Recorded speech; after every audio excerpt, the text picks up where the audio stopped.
He was beaten alone in the barn, with no one around to hear, until the lame horse quietly approached and did something that changed everything. Isaiah Williams woke before dawn, as he had every morning for as long as he could remember. The small room above the stable was cold, the September air seeping through the cracks around the windows.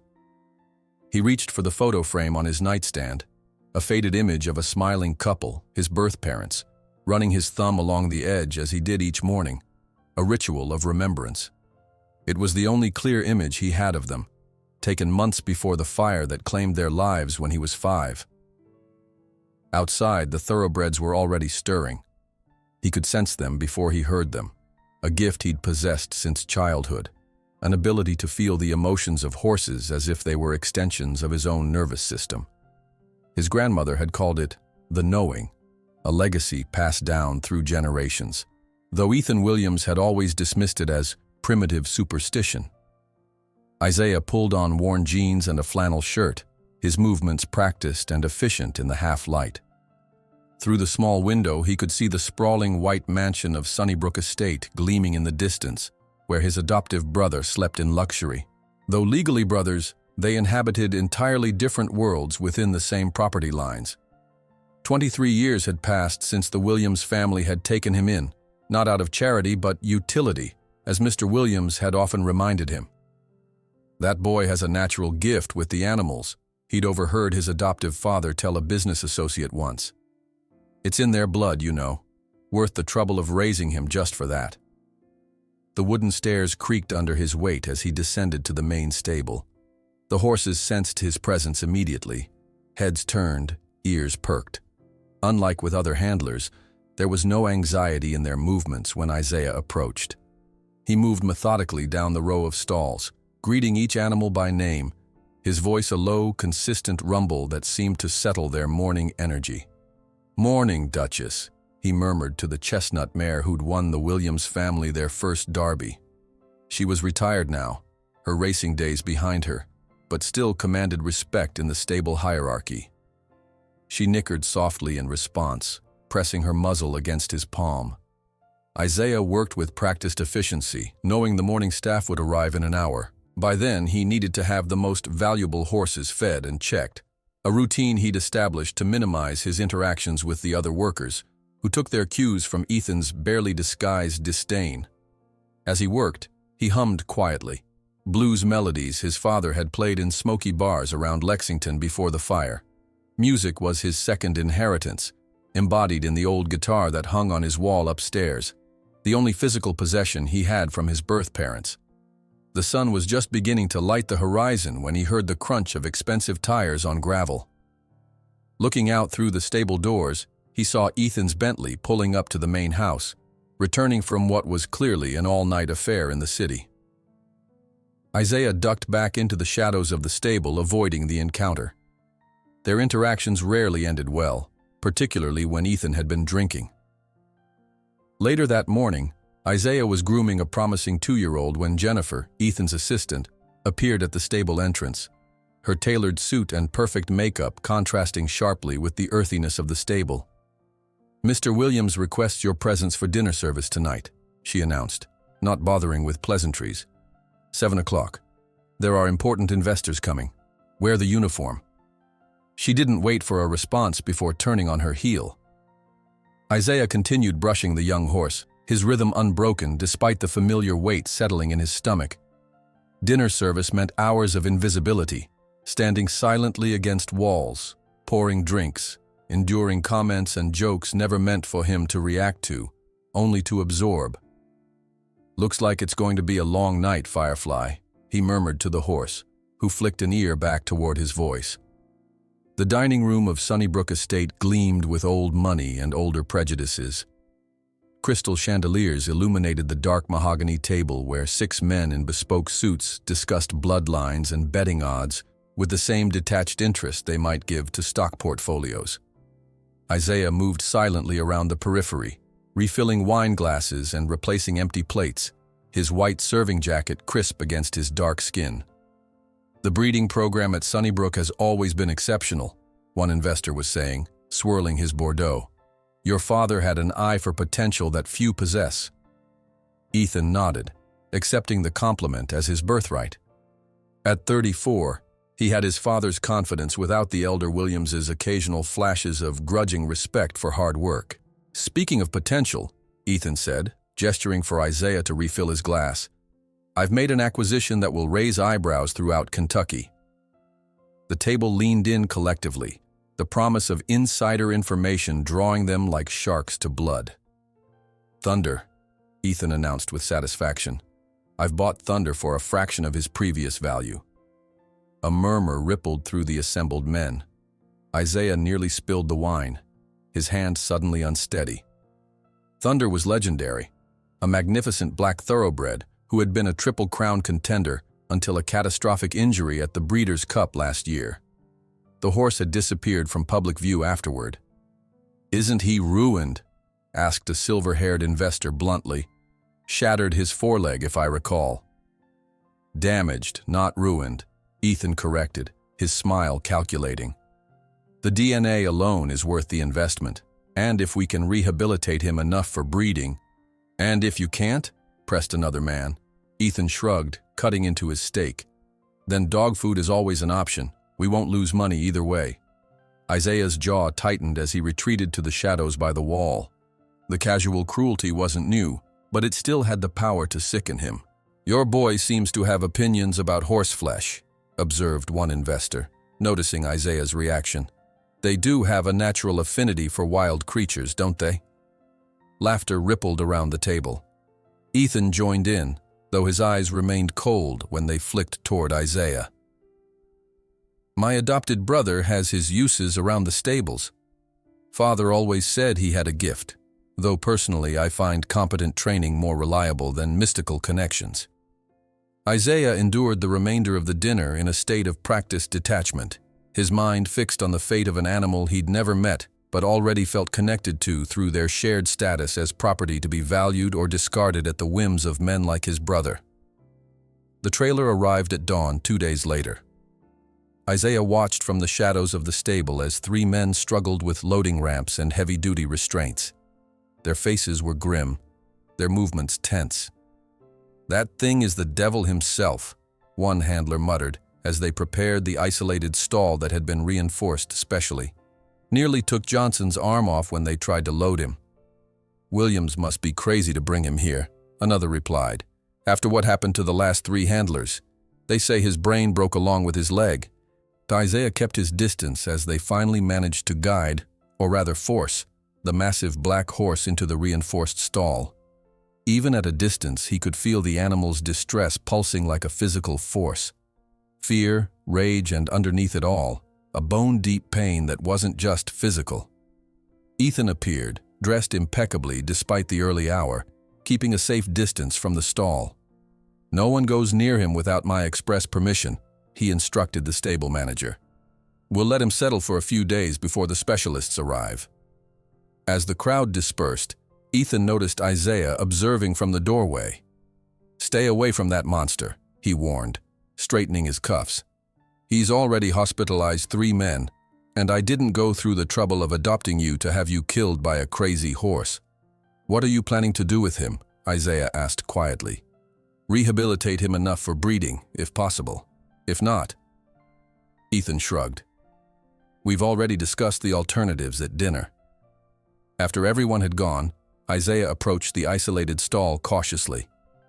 Thunder stood in the far corner, his magnificent body tense, ears pinned back against his head.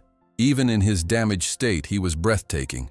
17 hands of pure power, his black coat dull now with stress, but still showing hints of the gleaming darkness that had earned him his name. The horse's eyes tracked Isaiah's movement, suspicious and hostile.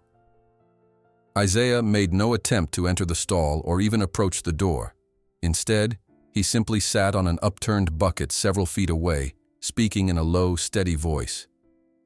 "They don't understand, do they?" he said softly. "What it's like to be valued only for what you can produce, to be discarded when you're broken." Thunder's ears flicked forward momentarily, then back again.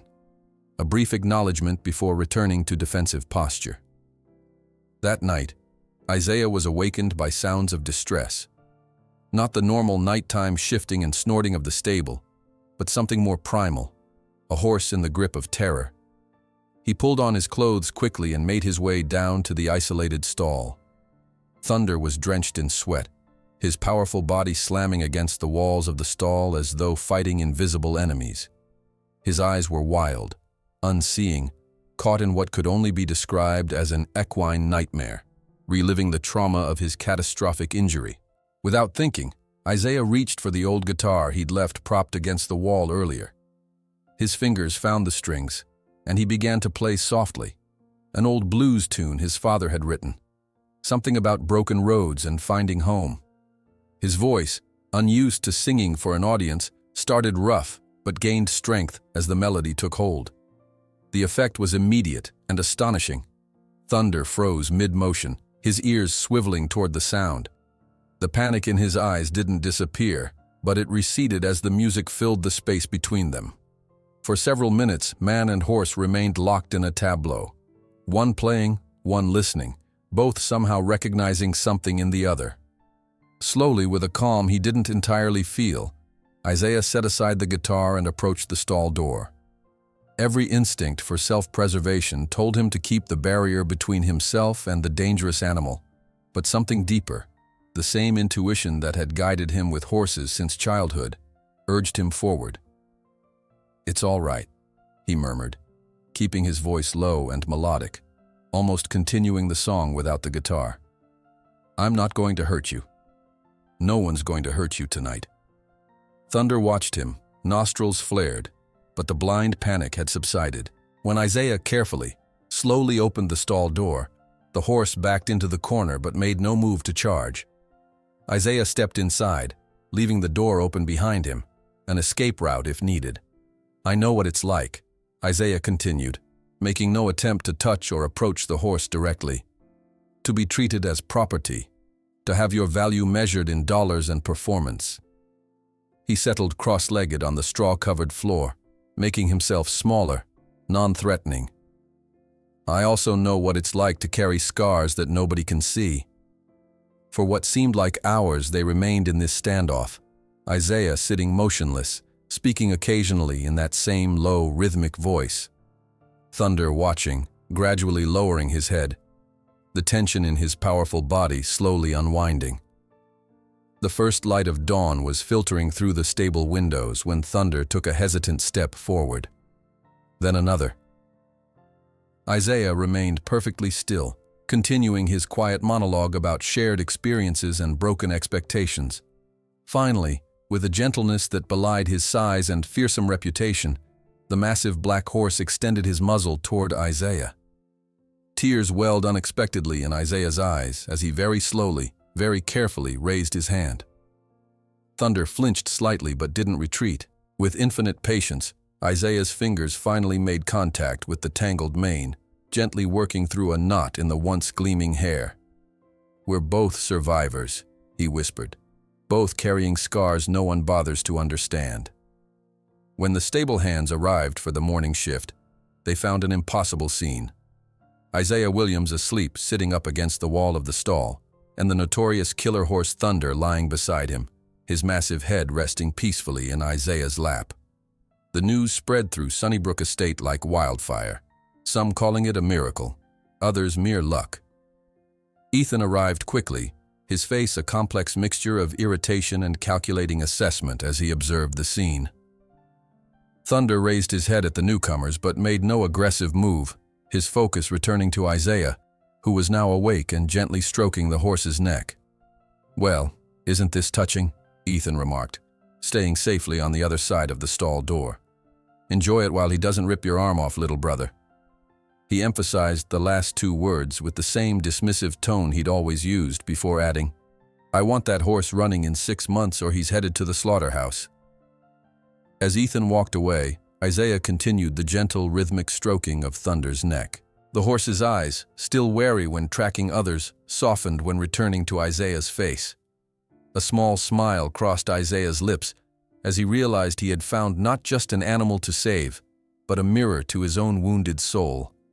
News of Isaiah's impossible connection with Thunder spread throughout Sunnybrook Estate like wildfire by mid-morning, Stable hands who typically paid him little attention now stole glances as he went about his chores, their expressions a mixture of awe and disbelief.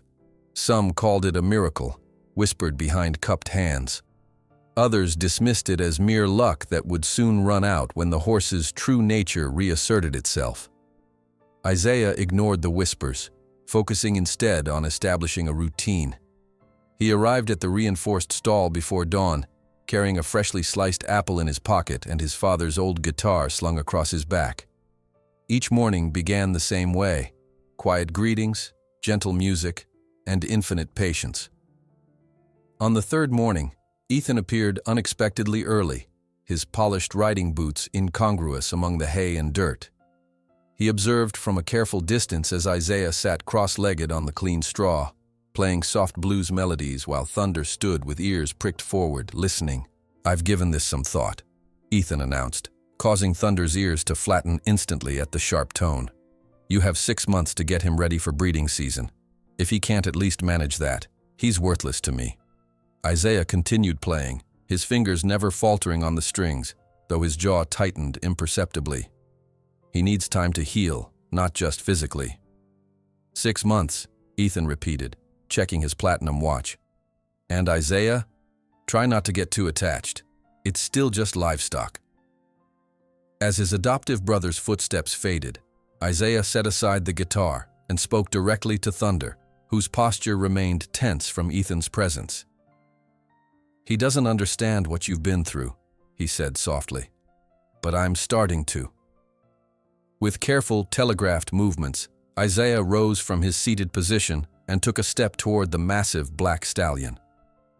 Thunder's nostrils flared, but he held his ground. Another step, then another, the distance between them shrinking inch by measured inch. "I'm not going to rush you," Isaiah murmured. "We have all the time in the world." When his outstretched fingers finally made contact with Thunder's sleek neck, the horse flinched but didn't pull away. The moment lasted only seconds before Thunder sidestepped, breaking contact, but it was progress. Isaiah smiled, returning to his cross-legged position on the straw. "Small steps," he said, retrieving his guitar. "That's how we both survived, isn't it? One day at a time." By the end of the first week, a pattern had emerged. Isaiah would arrive before dawn, bringing fresh apple slices and quiet music. He would sit, sometimes playing, sometimes just talking in that low, melodic voice that seemed to resonate with something deep in Thunder's consciousness. The stallion would gradually relax, his massive head lowering, ears softening from their pinned-back defensive position. One morning, a younger stable hand named Miguel entered the stall area carrying a training whip, standard equipment for working with difficult horses. The reaction was instantaneous and violent. Thunder exploded into motion, slamming against the back wall of the stall with such force that the entire structure shuddered. His eyes rolled white with terror, sweat immediately darkening his coal-black coat. "Get that out of here," Isaiah shouted, placing himself between the panicking horse and the startled stable hand. "Now!" Once the whip was gone, it took nearly an hour of soft guitar playing and gentle talk to bring Thunder back from the edge of panic. Isaiah watched the stallion's heaving sides gradually slow to normal breathing, cataloging this new information carefully. Not just general fear, specific terror associated with whips. That night, long after the other workers had gone, Isaiah sat in the quiet stable with only the horses for company. Thunder had recovered from the morning's incident but remained more vigilant than previous nights. "I was 10 when I realized I wasn't really a Williams," Isaiah said softly to the listening horse. "It was parents' night at the private school they'd enrolled me in. All these wealthy white families in designer clothes, and then the Williams family with their charity case. That's what I overheard someone call me at the punch table." Thunder's ears swiveled toward the sound of Isaiah's voice, his dark eyes reflecting the dim stable lights. "Mrs. Williams tried, I think. She'd touch my shoulder sometimes, ask about my day. But Mr. Williams—" Isaiah shook his head. "He made it clear I was an investment in good publicity and cheap labor." The boy has a gift with the animals. He'd tell his friends, like I wasn't standing right there. The horse shifted, taking a step closer to the man seated on the straw. After she died, he didn't even pretend anymore. And Ethan, well, you've met Ethan. Isaiah laughed softly without humor. The day I graduated high school, most kids got cars or college funds. I got moved from the small room in the house to this apartment above the stables. Closer to your work, Mr. Williams said. Thunder lowered his massive head, nostrils flaring as he scented Isaiah's hair, his breath warm against the man's cheek. For the first time, the contact was initiated by the horse, not the human. Isaiah remained perfectly still, letting the moment stretch, understanding its significance. As the days passed, word of Isaiah's unusual methods spread beyond Sunnybrook. On the 10th day, Jackson Peterson arrived, a renowned trainer from Louisville with an impressive record of rehabilitating difficult thoroughbreds. He wore expensive boots that had never seen real stable work and carried an air of professional condescension that set Isaiah's teeth on edge. Ethan Williams asked me to consult, Peterson announced, eyeing Thunder from outside the stall. Impressive specimen, even damaged. But your approach is all wrong, son. Is that so? Isaiah continued his gentle brushing of Thunder's coat, each stroke careful and consistent. Horses like this need firm handling. You're reinforcing his dominance by sitting on the ground, playing lullabies. Peterson shook his head. He needs to be broken again, properly this time. He's been broken enough, Isaiah replied quietly, noting how Thunder's muscles tensed at Peterson's authoritative tone. He doesn't need more breaking. Peterson scoffed. This isn't some Disney movie, kid. That animal is worth millions in breeding potential. Ethan isn't paying me to coddle him. He's paying me for results. Then you'll have to get them without whips or chains, Isaiah said firmly, placing a protective hand on Thunder's neck, or you'll undo 2 weeks of progress in 5 minutes. The confrontation ended in a stalemate, with Peterson storming off to report to Ethan. Isaiah knew there would be consequences, but as he watched Thunder's posture gradually relax once the aggressive presence was gone, he couldn't bring himself to regret standing his ground. That evening, as the Kentucky twilight painted the stables in golden light, Isaiah noticed a hesitant figure at the entrance. Emma Carter, the veterinarian who tended to most of Sunnybrook's horses, stood watching his interaction with Thunder. I've been hearing stories, she said by way of greeting. I thought I should see for myself. Unlike Peterson, Emma approached with respect, both for Isaiah's methods and the horse's space. She kept her voice low and her movements slow. Thunder watched her warily, but without the panic he showed around most strangers. I've never seen music used as a therapeutic tool with traumatized horses, she observed, maintaining a safe distance. Isaiah shrugged. It was my father's guitar. Sometimes when I couldn't sleep as a kid, I'd imagine him playing it. Thought maybe it might work for nightmares of a different kind. Emma studied him thoughtfully. Would you mind if I observed more regularly? Professionally, this is fascinating. With Emma's careful guidance, Isaiah was able to perform the first thorough examination of Thunder's injured leg since the accident. The stallion remained tense, but allowed their gentle manipulations as Isaiah kept up a steady stream of reassuring words. This is interesting, Emma murmured, her fingers probing the damaged area. The diagnosis in his records indicates a complete rupture of the superficial digital flexor tendon, but what I'm feeling suggests a displacement rather than a rupture. With proper treatment, he could recover more function? Isaiah asked, hope coloring his voice. Perhaps not for racing, Emma cautioned, but certainly for a comfortable life and possibly controlled exercise. It was the first piece of genuinely good news since Thunder had arrived. As the 3rd week began, Isaiah decided to explore beyond Sunnybrook's boundaries. On his day off, he drove his battered pickup truck to Willow Creek, a small community founded by freed slaves after the Civil War, now home to many of the black workers who staffed the surrounding horse farms. The modest houses and trailers stood in stark contrast to the opulent estates they serviced. Isaiah parked outside a small wooden cabin near the creek that gave the community its name. The woman who opened the door was tiny with age, her brown skin creased like well-loved leather, but her eyes were sharp and clear. "Martha Johnson?" Isaiah asked respectfully. "My name is Isaiah Williams. Emma Carter suggested I come see you about traditional remedies for horse tendon injuries." The old woman's face broke into a smile. "Williams from Sunnybrook? I've been hearing about you and that devil horse. Come in, young man. We have much to talk about." Martha's cabin smelled of dried herbs and history.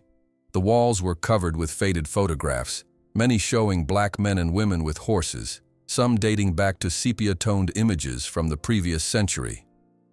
"Your grandmother had the gift," Martha said matter-of-factly as she mixed herbs in a small mortar. "In slavery times, those who could whisper to horses were valuable. Sometimes it meant the difference between surviving and not." Isaiah stared at her. "My grandmother? How would you know about my grandmother?" Martha pointed to a photograph on her wall. Among a group of black stable workers standing before a gleaming thoroughbred was a young woman with Isaiah's same high cheekbones and intense eyes. "Ruby Williams worked at Meadowbrook in the 40s. Your father's mother, if I'm not mistaken." Martha handed him a small jar of pungent salve. "Apply this twice daily to the injured tendon. It will reduce inflammation while the tissues realign." Isaiah left Willow Creek with more than medicine. He left with pieces of a heritage he hadn't known existed. When he returned to Sunnybrook, he found a confrontation waiting. Marcus Dalton, a trainer known for getting quick results through harsh methods, stood outside Thunder's stall with 2 assistants and a collection of equipment that made Isaiah's blood run cold: a severe bit, chain shank, and a training whip. "Step aside, Williams," Dalton ordered. "Mr. Williams has hired me to get results, not songs and stories." Isaiah placed himself between the trainer and the stall door. "He's not ready for that kind of handling. Ready or not, it's happening today." Dalton nodded to his assistants, who moved to flank Isaiah. Inside the stall, Thunder sensed the tension. His ears pinned flat against his skull, and he began moving restlessly, eyes rolling to show whites. "You're scaring him," Isaiah said, keeping his voice level despite his racing heart. "If you go in there like this, someone will get hurt." Dalton sneered. "Step aside, boy. This method works, has for centuries." "Not with him," Isaiah replied firmly, "and not with me around." The standoff attracted attention. Stable hands gathered at a safe distance, watching nervously. When Dalton pushed past Isaiah and entered the stall with the restraints, Thunder's fear exploded into panic. The massive horse reared, striking out with powerful hooves. Isaiah lunged forward, placing himself between the trainer and the terrified animal. In the chaos that followed, a glancing blow from Thunder's hoof caught Isaiah's temple, opening a gash that immediately began streaming blood. Despite the injury, Isaiah remained in the stall, speaking calmly to the panicking horse, hands raised non-threateningly. "Get out," he told Dalton through clenched teeth. "Now." The commotion drew Emma, who had arrived to check another mare. Assessing the situation quickly, she stepped forward with professional authority. "Mr. Dalton," she said crisply, "I must insist you leave this stall immediately. As the attending veterinarian, I cannot allow methods that will further traumatize an already compromised animal." When Dalton hesitated, she added shrewdly, "Any additional psychological damage will significantly reduce his breeding potential, which I'm sure Mr. Williams would consider a poor return on investment." The mention of financial consequences succeeded where appeals to compassion had failed. Dalton retreated, though not without a parting threat to report Isaiah's interference to Ethan. Blood still trickling down his face, Isaiah turned his full attention to Thunder, who trembled violently against the back wall of the stall. Slowly, he began to sing, not the blues this time, but a lullaby, something half-remembered from his earliest childhood before the fire. The simple melody seemed to reach through the horse's terror, creating a fragile bridge between their wounded souls. "I think I understand who hurt you," Isaiah whispered as his fingers gently traced specific scars beneath Thunder's mane, marks left by spurs used cruelly on the neck, a brutal technique banned in official racing. And as his fingertips carefully followed the ridged tissue, Thunder lowered his powerful head until it touched Isaiah's chest. as if he had finally found someone who understood his language of pain. The cut on Isaiah's temple had required 5 stitches, a fact he was acutely aware of as the morning sun filtered through the stable windows. Despite Emma's insistence that he take a day to rest, Isaiah maintained his routine with Thunder, arriving before dawn with apple slices and his father's guitar. The stallion had been skittish since the confrontation with Dalton, startling at shadows and standing with muscles tensed, as if expecting another attack. "We're starting over today," Isaiah said softly, settling onto the clean straw. "Just you and me." Thunder watched him from the far corner, nostrils flared, assessing. Isaiah noticed the fine tremors running through the horse's powerful frame, aftershocks of yesterday's trauma. He began to play, fingers finding the strings of his guitar with practiced ease, the melody flowing like water over stones. As the music filled the space between them, Thunder's ears gradually swiveled forward. The tremors subsided. By the time Isaiah finished the 3rd song, the stallion had taken 2 hesitant steps forward, his massive head lowered slightly in what Isaiah had come to recognize as cautious interest. "That's it," Isaiah murmured, setting the guitar aside slowly. "No rush, we have all morning." With careful telegraphed movements, he rose to his feet. Thunder tensed, but didn't retreat. Isaiah extended his hand, palm flat, and waited. Seconds stretched into minutes as the horse deliberated, weighing trust against experience. Finally, Thunder extended his muzzle, whiskers brushing Isaiah's palm in the lightest of touches before withdrawing again. It was a victory, small but significant. After a month of this delicate dance, Thunder had progressed to allowing Isaiah to brush his coat completely, though the horse still positioned himself to keep his injured leg away from anyone's touch. Emma visited regularly, marveling at the transformation in an animal that had been deemed irrecoverably dangerous. "I've never seen a behavioral turnaround this dramatic," she commented one morning, observing from outside the stall as Isaiah ran a soft brush along Thunder's gleaming flank. "Especially not without restraints or sedation." "He just needed someone to listen," Isaiah replied simply. Emma leaned against the stall door, her mixed heritage evident in her features, her father's fair coloring softened by her mother's rich brown complexion. As a biracial veterinarian in Kentucky horse country, she understood marginalization intimately. "Would you let me examine his leg again?" she asked. "I've been reviewing his medical records and something doesn't add up." Thunder remained tense but accepting as Emma carefully palpated the injured foreleg, Isaiah keeping one hand on the horse's neck, murmuring reassurances. The stallion's trust in the man had begun extending tentatively to those Isaiah trusted. "Just as I suspected," Emma said after several minutes of careful examination. "This tendon isn't ruptured as the original diagnosis claimed. It's displaced. Significantly, yes, but not severed. With proper treatment and rehabilitation, he could regain substantial function." Hope flickered in Isaiah's eyes. "Enough to live comfortably?" "More than that," Emma said, straightening up. "He'll never race professionally again, but with the right approach, he could carry a rider at moderate speeds, maybe even gentle trail rides eventually." That evening, Isaiah applied Martha Johnson's herbal salve to Thunder's leg for the first time. The horse flinched initially at the unfamiliar sensation, but soon relaxed as the natural anti-inflammatory properties began to ease the chronic pain he'd endured for months. "My grandmother had the gift," Isaiah told Thunder as he worked, recalling Martha's words. "She could speak to horses in a way others couldn't. I never knew her, never knew any of my biological family beyond my parents. But apparently, this connection we have, it's in my blood." Thunder's dark eye regarded him steadily, an intelligence there that transcended human assumptions about animal consciousness.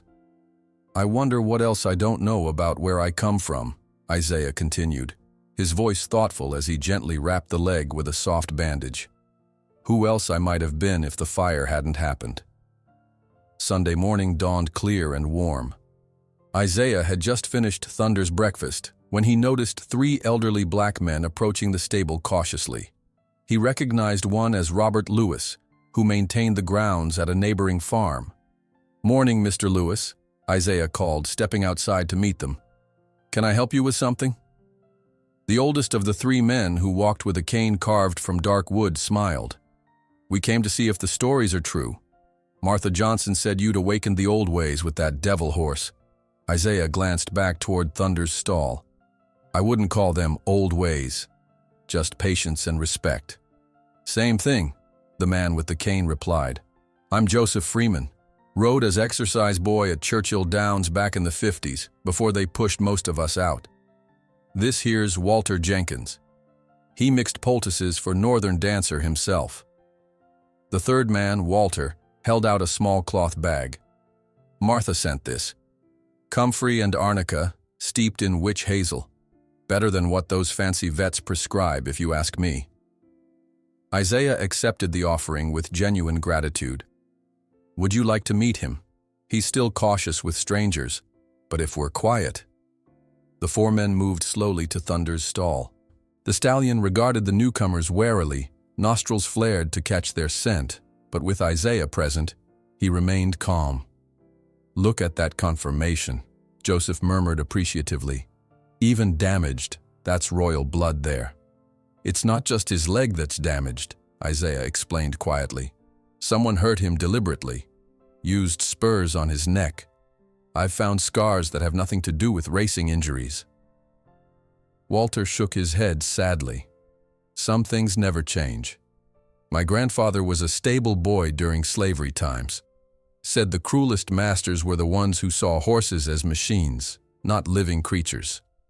Their visit extended to over an hour, the three men sharing stories of black horsemen whose contributions to Kentucky's racing legacy had been systematically erased from official histories. Isaiah listened, absorbing this unexpected connection to a heritage he hadn't known existed. Before leaving, Joseph placed a weathered hand on Isaiah's shoulder. "You should come to Willow Creek next Sunday. Folks would like to meet you, share what they know." In the following weeks, these Sunday visits became a quiet tradition. Isaiah would finish his morning work, then drive to Willow Creek, where elders from the community shared traditional knowledge about horse care that had been passed down through generations. He returned with healing salves, liniments, and stories that filled gaps in his understanding of both horses and himself.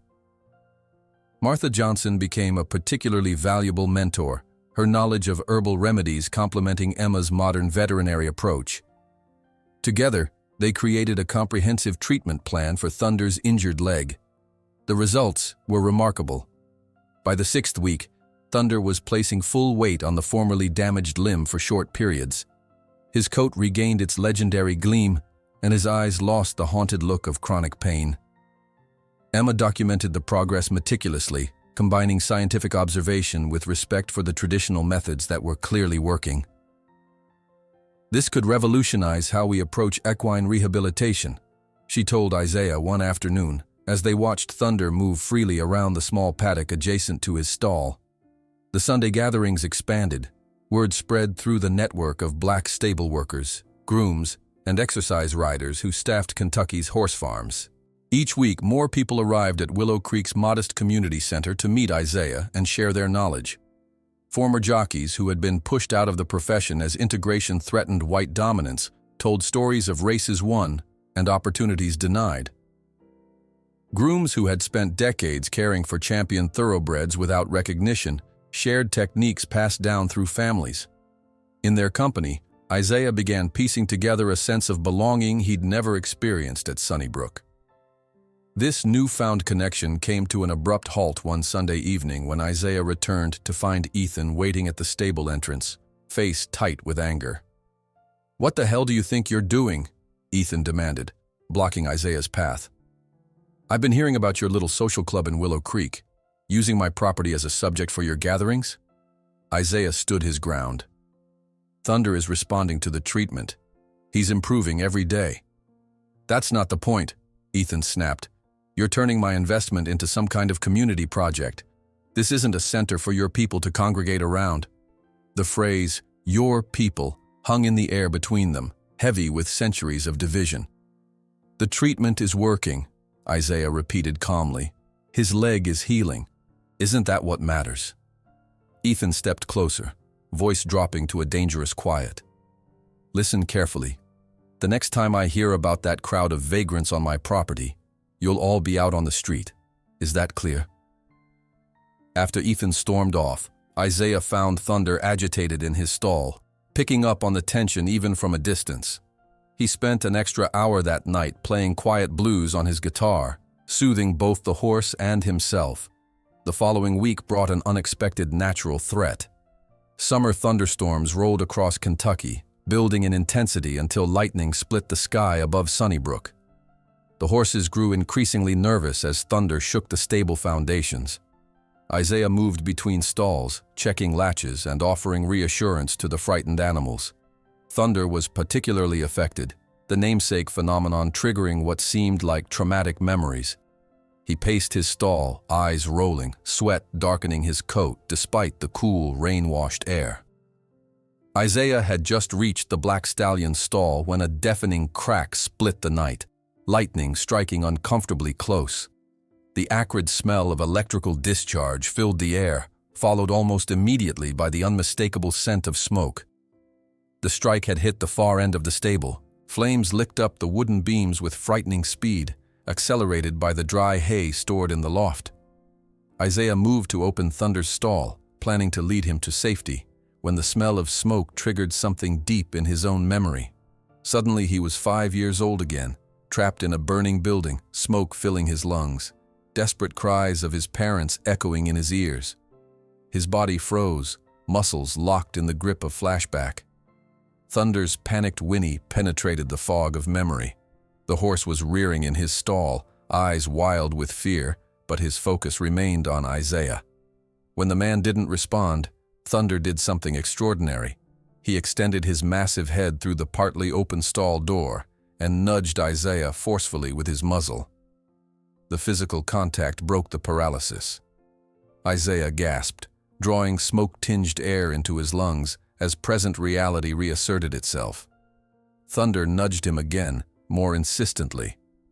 Moving on instinct now, Isaiah fully opened the stall door.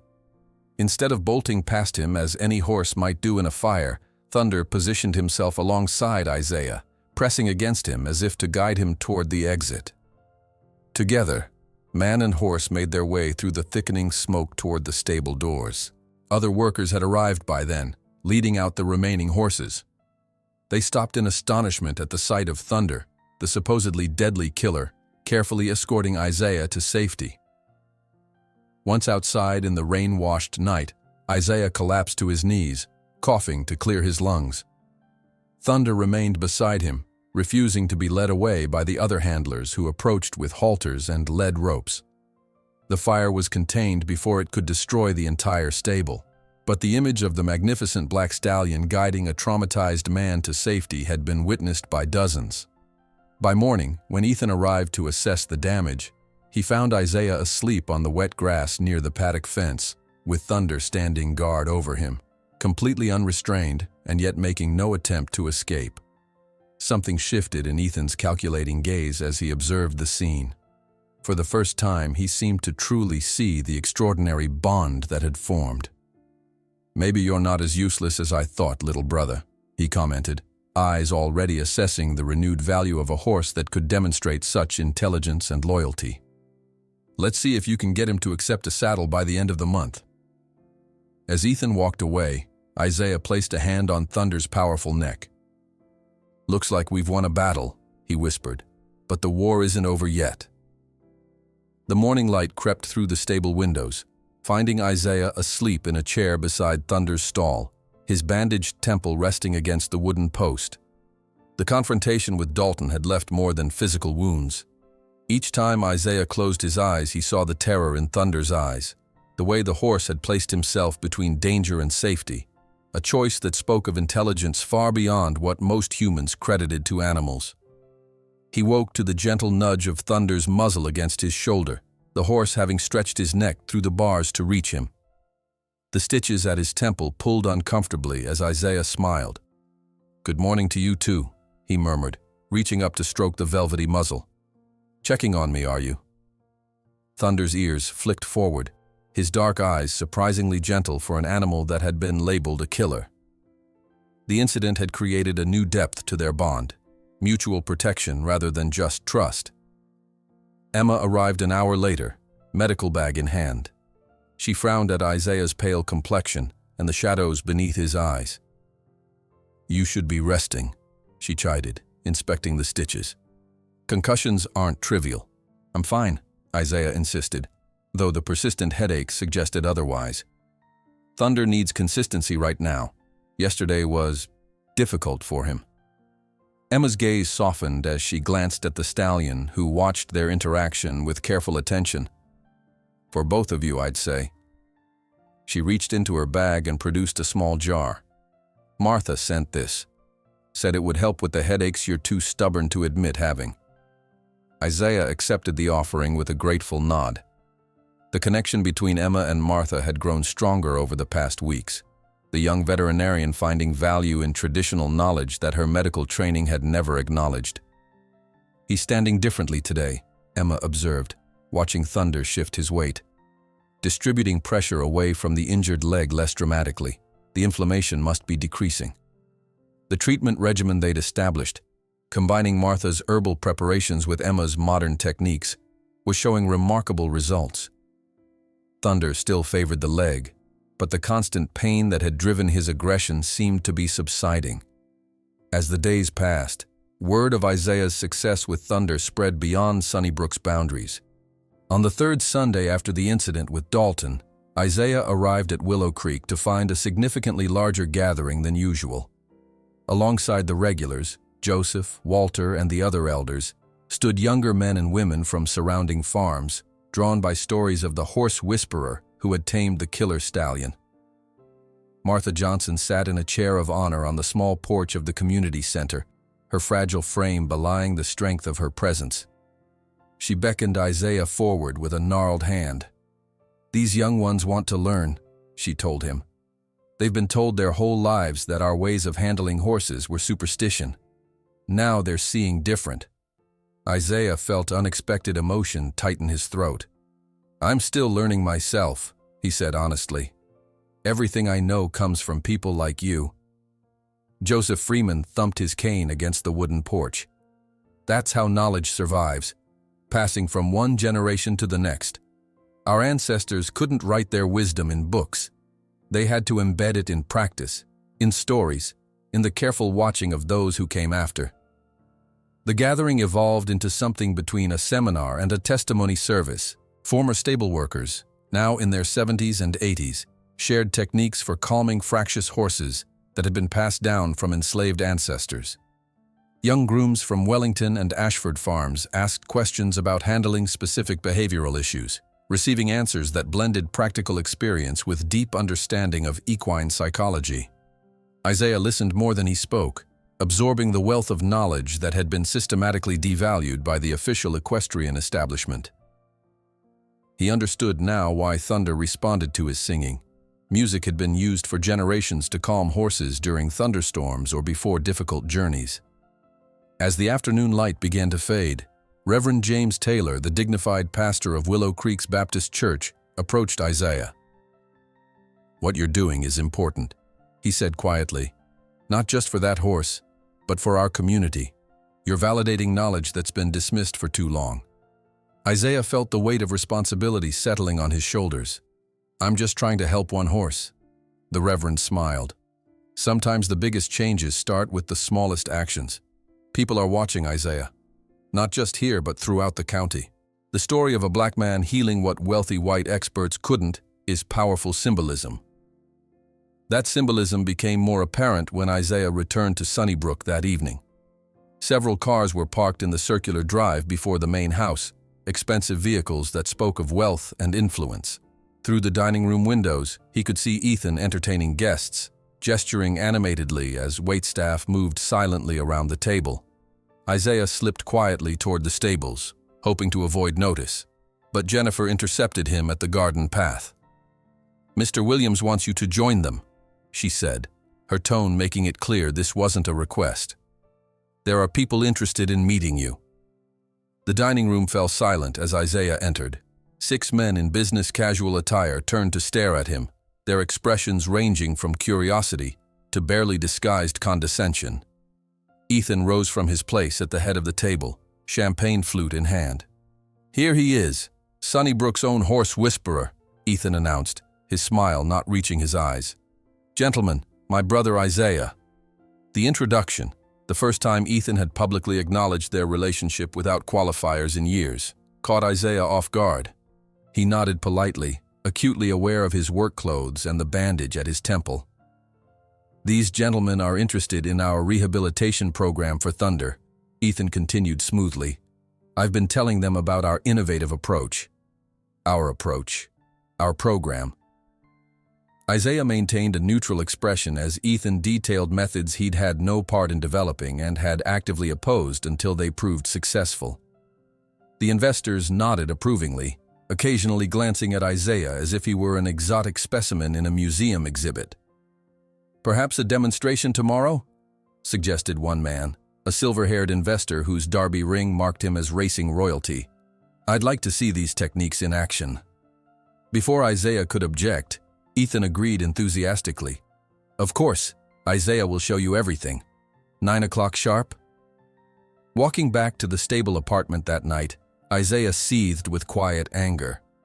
Thunder sensed his mood immediately. Ears pricked forward in concern as Isaiah approached the stall. "He's using us," Isaiah told the horse, leaning against the stall door. "Making promises I never agreed to. Setting up a show like we're circus performers." Thunder nickered softly, stretching his neck to nuzzle Isaiah's arm. The gesture, so at odds with the animal's fearsome reputation, pulled a reluctant smile from Isaiah. "At least you understand," he murmured, scratching behind the stallion's ears. "You've been used your whole life too, haven't you? Run until you break, then discarded." That night, a fierce thunderstorm rolled across the Kentucky hills. The stable creaked and groaned under the assault of wind and rain. Thunder, despite his name, had developed a fear of storms since his injury, as if the sound reminded him of the roaring crowd the day his leg gave way beneath him. Isaiah made his way down from his apartment, guitar in hand. He found the stallion trembling in his stall, eyes wide with remembered terror. Without speaking, Isaiah settled onto the straw and began to play. Soft, steady rhythms that created a counterpoint to the chaos outside.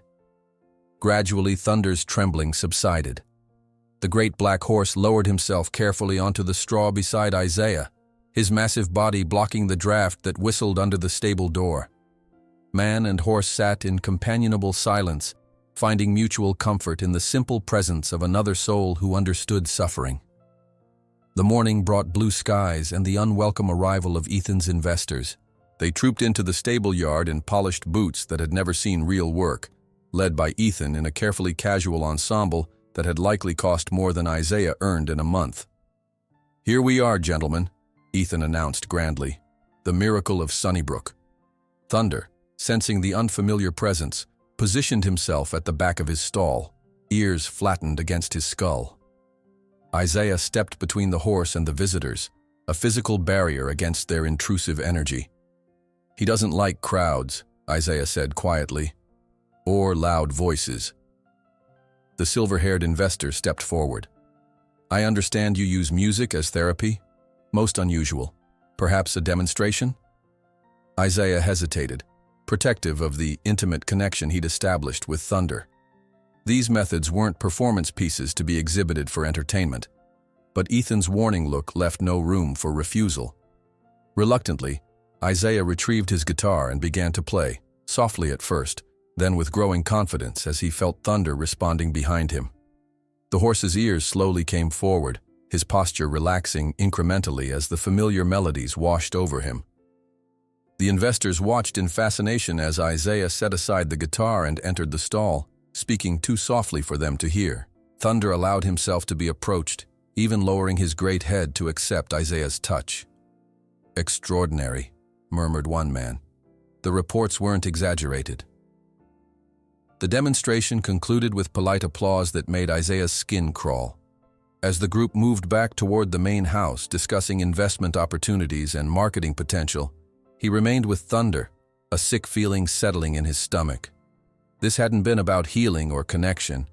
It had been about commodification, another way to extract value from suffering.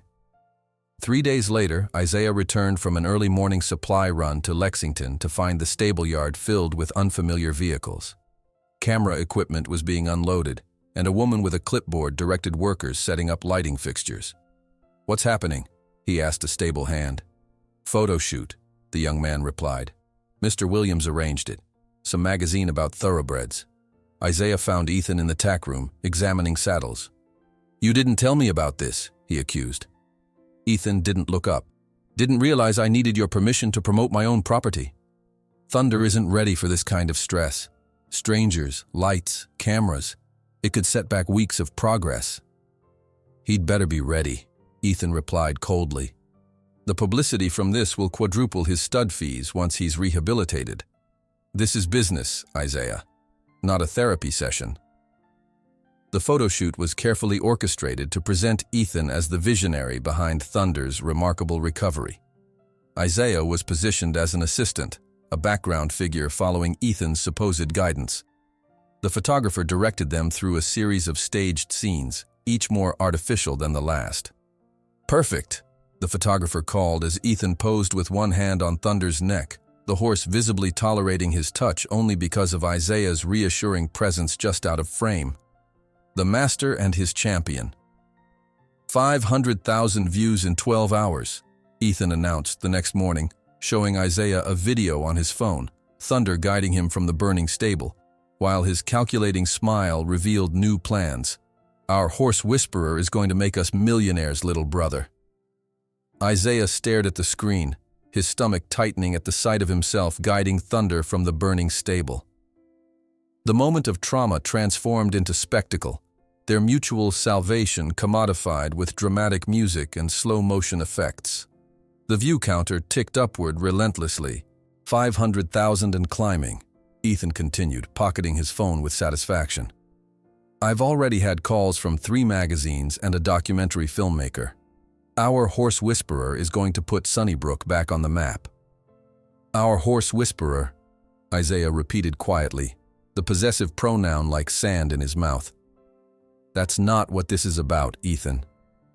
His adoptive brother clasped his shoulder, the gesture performatively fraternal yet undercut by the calculating gleam in his eyes. "This is precisely what it's about. Thunder's value has quadrupled since that video went viral. The breeding inquiries alone are worth millions." Isaiah shrugged away from the touch. "He's not ready for breeding. His recovery is still fragile, physically and emotionally." "Details," Ethan dismissed with a wave. "The important thing is perception, and right now the perception is that Sunnybrook has achieved the impossible." He straightened his custom shirt cuffs. "I've scheduled an interview with Equestrian Monthly next week. Their photographer wants to recreate some of your moments with Thunder. Very artistically, of course." Isaiah watched Ethan stride away, the familiar weight of invisibility settling over him again. His success with Thunder hadn't earned him respect. It had simply made him more valuable as property. The following days brought a parade of visitors to Sunnybrook. Journalists clustered at the gates, hoping for glimpses of the miracle horse and his unorthodox trainer. Ethan managed these intrusions meticulously, controlling access with the precision of a theater director staging a production. During a photo shoot for an upscale equestrian magazine, Isaiah found himself positioned as a background element while Ethan took center stage, one hand resting lightly on Thunder's neck. A touch the horse tolerated only because of Isaiah's reassuring presence just beyond the camera's frame. "Could you move a little to the left, Mr. Williams?" the photographer called to Ethan. "And perhaps you could describe your innovative approach while I capture this moment?" Ethan launched into a practiced speech about his vision for Thunder's rehabilitation, using terms and concepts he'd overheard from Isaiah's conversations with Emma, claiming them as his own innovative insights. The key was understanding the psychological dimension of his injury, Ethan explained smoothly. "Most trainers focus exclusively on the physical. I recognized that Thunder's trauma required a holistic approach." Thunder shifted uneasily beneath Ethan's touch, picking up on Isaiah's tightly controlled anger. The horse's ears flattened momentarily before Isaiah's soft whistle, pitched too low for the humans to notice, reassured him. Later that evening, in the privacy of Thunder's stall, Isaiah apologized to the stallion. "I'm sorry about today," he said, grooming the horse with long, gentle strokes. "All those strangers, the lights, the noise. You handled it better than I did." Thunder leaned into the grooming, his massive body relaxing incrementally with each brush stroke. Over the weeks, the stallion had become attuned to Isaiah's moods, responding not just to his actions, but to the emotional currents beneath them. "He's using us both," Isaiah continued, working through a tangle in Thunder's mane, "making promises about your future without understanding what you need." The horse turned his great head, dark eye meeting Isaiah's gaze with uncanny focus. In that moment, Isaiah felt the connection between them transcend the usual boundaries between human and animal, a recognition of shared circumstances that needed no translation. The investment dinner a week later crystallized Isaiah's growing discomfort. Ethan had invited potential investors to the main house, wealthy men from Louisville and Lexington with old money and older prejudices. Isaiah was assigned to serve drinks, invisible except when Ethan chose to highlight him as part of the entertainment. "My brother has quite the touch with difficult animals," Ethan explained to the assembled men, gesturing toward Isaiah with his whiskey glass. "It's something cultural, I suppose, an intuitive understanding that complements my more scientific approach." The investors nodded, several glancing at Isaiah with the clinical interest one might direct at an unusual specimen. He kept his expression carefully neutral, years of practice making the mask second nature. "The video of their escape from the fire was remarkable," commented one silver-haired investor. "Almost seemed like the horse was protecting him." "Precisely what made it go viral," Ethan agreed. "People project all sorts of emotions onto animals. The reality, of course, is that proper training creates predictable responses." Isaiah's hand tightened imperceptibly around the serving tray, the dismissal of Thunder's intelligence, of the genuine connection they'd formed, as mere conditioning felt like a personal betrayal. After the guests departed, Isaiah found Ethan in his study, reviewing financial projections that featured Thunder prominently in future revenue streams. "We need to talk about Thunder's rehabilitation plan," Isaiah said from the doorway. "The specialists Emma consulted believe he could eventually carry a rider for light exercise, but he'll never race again. His leg won't handle that kind of stress." Ethan looked up, annoyed at the interruption. "That's not your determination to make. It's not a determination at all. It's a medical reality. Pushing him beyond those limits will destroy everything we've accomplished." "Everything you've accomplished," Ethan corrected coldly, rising from his desk.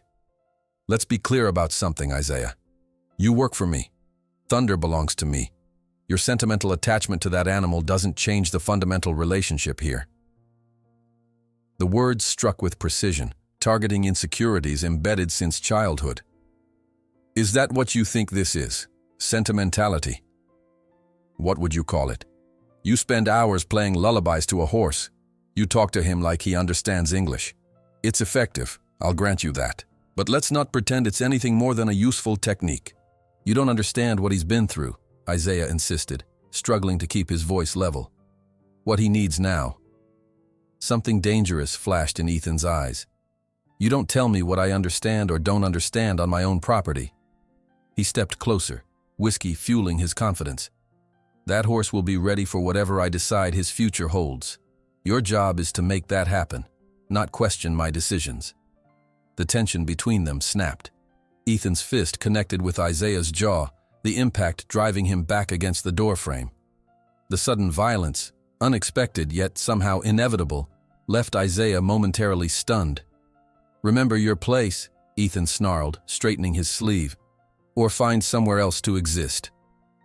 From the stables came the sound of frantic movement, Thunder responding to the disturbance, his hooves thundering against his stall door. The noise seemed to penetrate Ethan's anger, reminding him of valuable property at risk. Isaiah touched his jaw gingerly, tasting blood where his teeth had cut the inside of his cheek. Without another word, he turned and headed for the stables, where Thunder was still thrashing against the stall door, eyes wild with protective fury. The first notes from the old guitar quieted the stallion immediately. Isaiah played softly, blood still trickling from the corner of his mouth, until Thunder's breathing steadied and his powerful muscles relaxed. "It's all right," Isaiah murmured between melodies. "I'm okay. We're okay." But they weren't okay.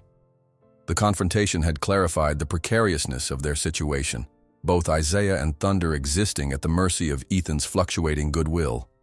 The next morning, despite his swollen jaw, Isaiah rose before dawn as always. His mind had cleared overnight, crystallizing into resolution. With Emma's professional guidance and Martha's traditional wisdom, he developed a plan for Thunder that prioritized the horse's well-being over Ethan's profit margins. Instead of the conventional circular training that would strain Thunder's injured leg, Isaiah began taking him on long, straight walks at dawn when the property was quiet.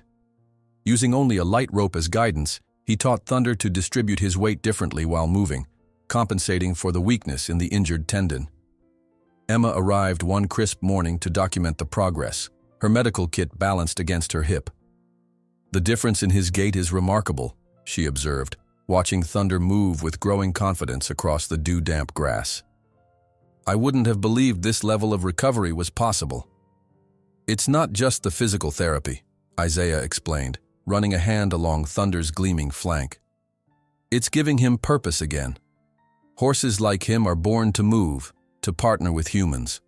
When that's taken away, something breaks inside them." Emma nodded thoughtfully.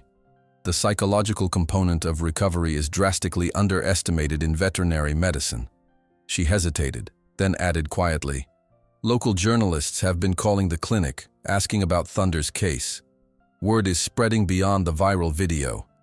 "Ethan's been fueling that," Isaiah said grimly, "building a narrative that serves his purposes." "Perhaps the truth deserves equal airtime," Emma suggested. "The actual methods, the community knowledge that's contributed to his recovery." Isaiah shook his head. "Ethan controls access to Sunnybrook and to Thunder." That control became increasingly apparent as news outlets picked up the story of Thunder's miraculous recovery. Ethan positioned himself centrally in every interview, describing his innovative approach while Isaiah was relegated to the background, present as visual proof but silent regarding the actual work. The Willow Creek community watched these developments with growing concern. Their Sunday gatherings now included strategic discussions about preserving their contributions to Thunder's recovery in the historical record. "They're erasing us again," Joseph Freeman observed during one such meeting, thumping his cane for emphasis. "Just like they erased the black jockeys who dominated the Derby in its early years. Just like they erased our grandfathers who developed the training techniques they now claim as their own." Reverend Taylor nodded solemnly. "History belongs to those who control the narrative, but truth has its own power, even when suppressed." The situation reached crisis point when Isaiah overheard a phone conversation between Ethan and Randall Colton, a controversial Florida-based owner known for pushing injured horses beyond their limits through questionable veterinary practices. 1 million even, with breeding rights retained for the first 3 seasons, Ethan was saying, his office door left carelessly ajar. The leg won't hold up for racing, but with nerve blocks and the right medication cocktail, he could manage a demonstration gallop for potential clients. Isaiah's blood ran cold. Nerve blocks, temporary deadening of sensation, would allow Thunder to run without feeling the pain that warned of further damage. It was a shortcut to catastrophic, permanent injury. Desperate for options, Isaiah sought legal advice, only to confirm what he already knew. In the eyes of the law, Thunder was property, not a being with rights. The consultation left him with empty pockets and fewer options than before. His search for help led him to an unexpected ally. Franklin Dobbs, the elderly accountant who had managed the Williams family finances for decades, contacted Isaiah through Emma, requesting a discreet meeting at a small coffee shop in Lexington. "I've been watching the news about Thunder," Dobbs said, his gnarled hands trembling slightly around his coffee mug. It brought back memories and regrets. "Regrets about what?" Isaiah asked. Dobbs glanced around nervously before extracting a folded document from his breast pocket. "About my silence when your adoptive father died." This is a copy of the original will, before Ethan and the family lawyers modified it. The yellowed paper revealed what Isaiah had never suspected. John and Margaret Williams had left him 25% ownership of Sunnybrook Estate, a provision completely absent from the will that had been executed. "Why are you showing me this now?" Isaiah asked, his voice barely above a whisper. "Because I'm dying," Dobbs replied simply.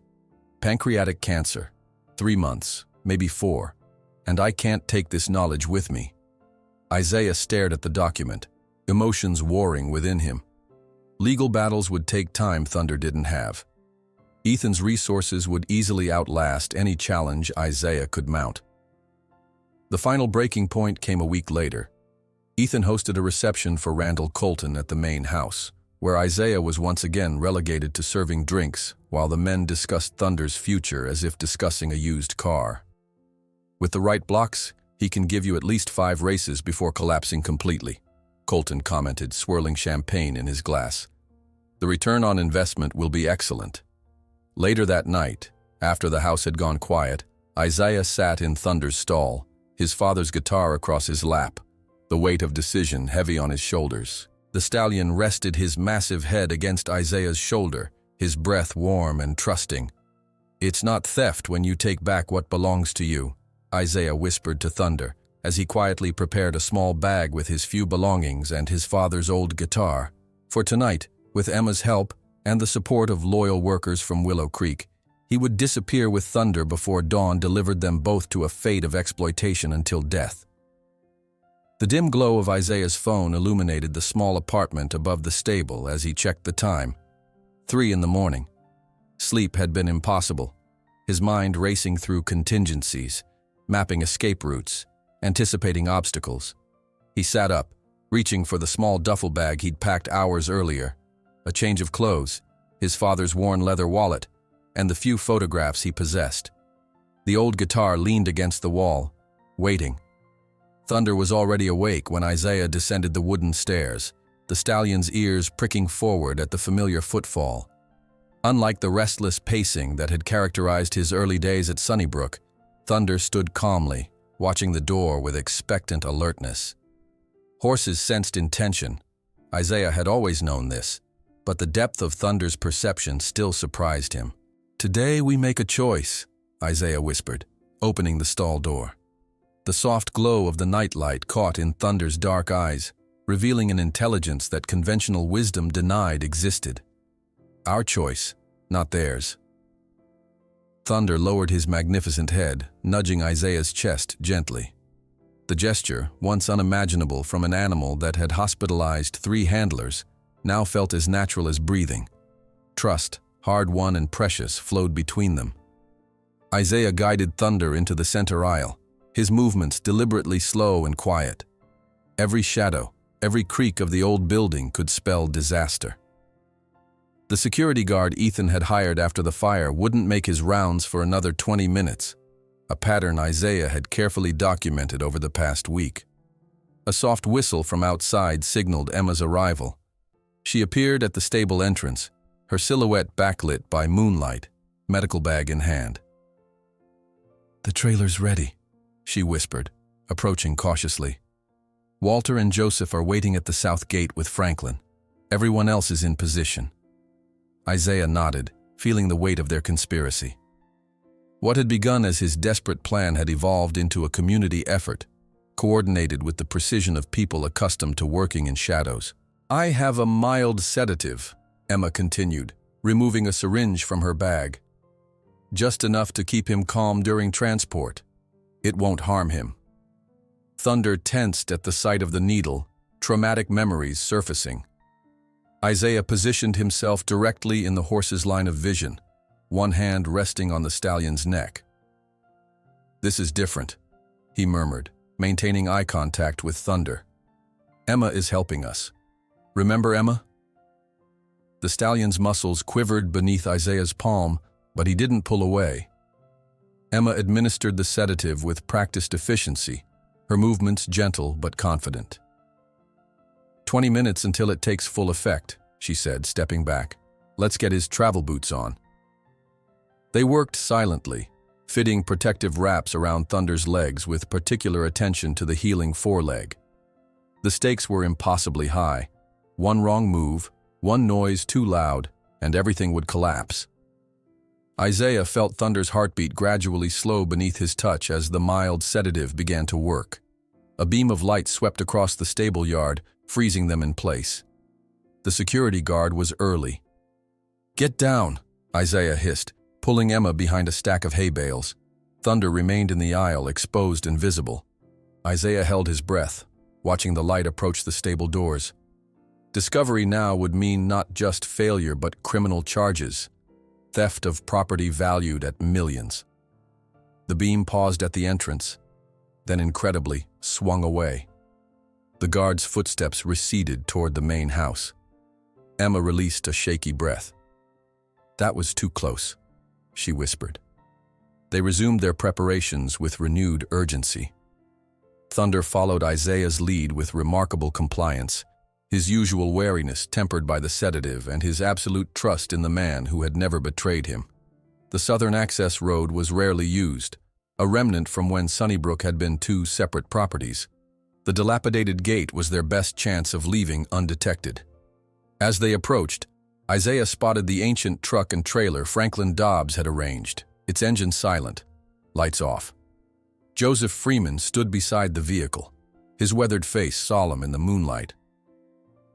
Walter Jenkins and two younger men from Willow Creek flanked him, serving as lookouts along the perimeter.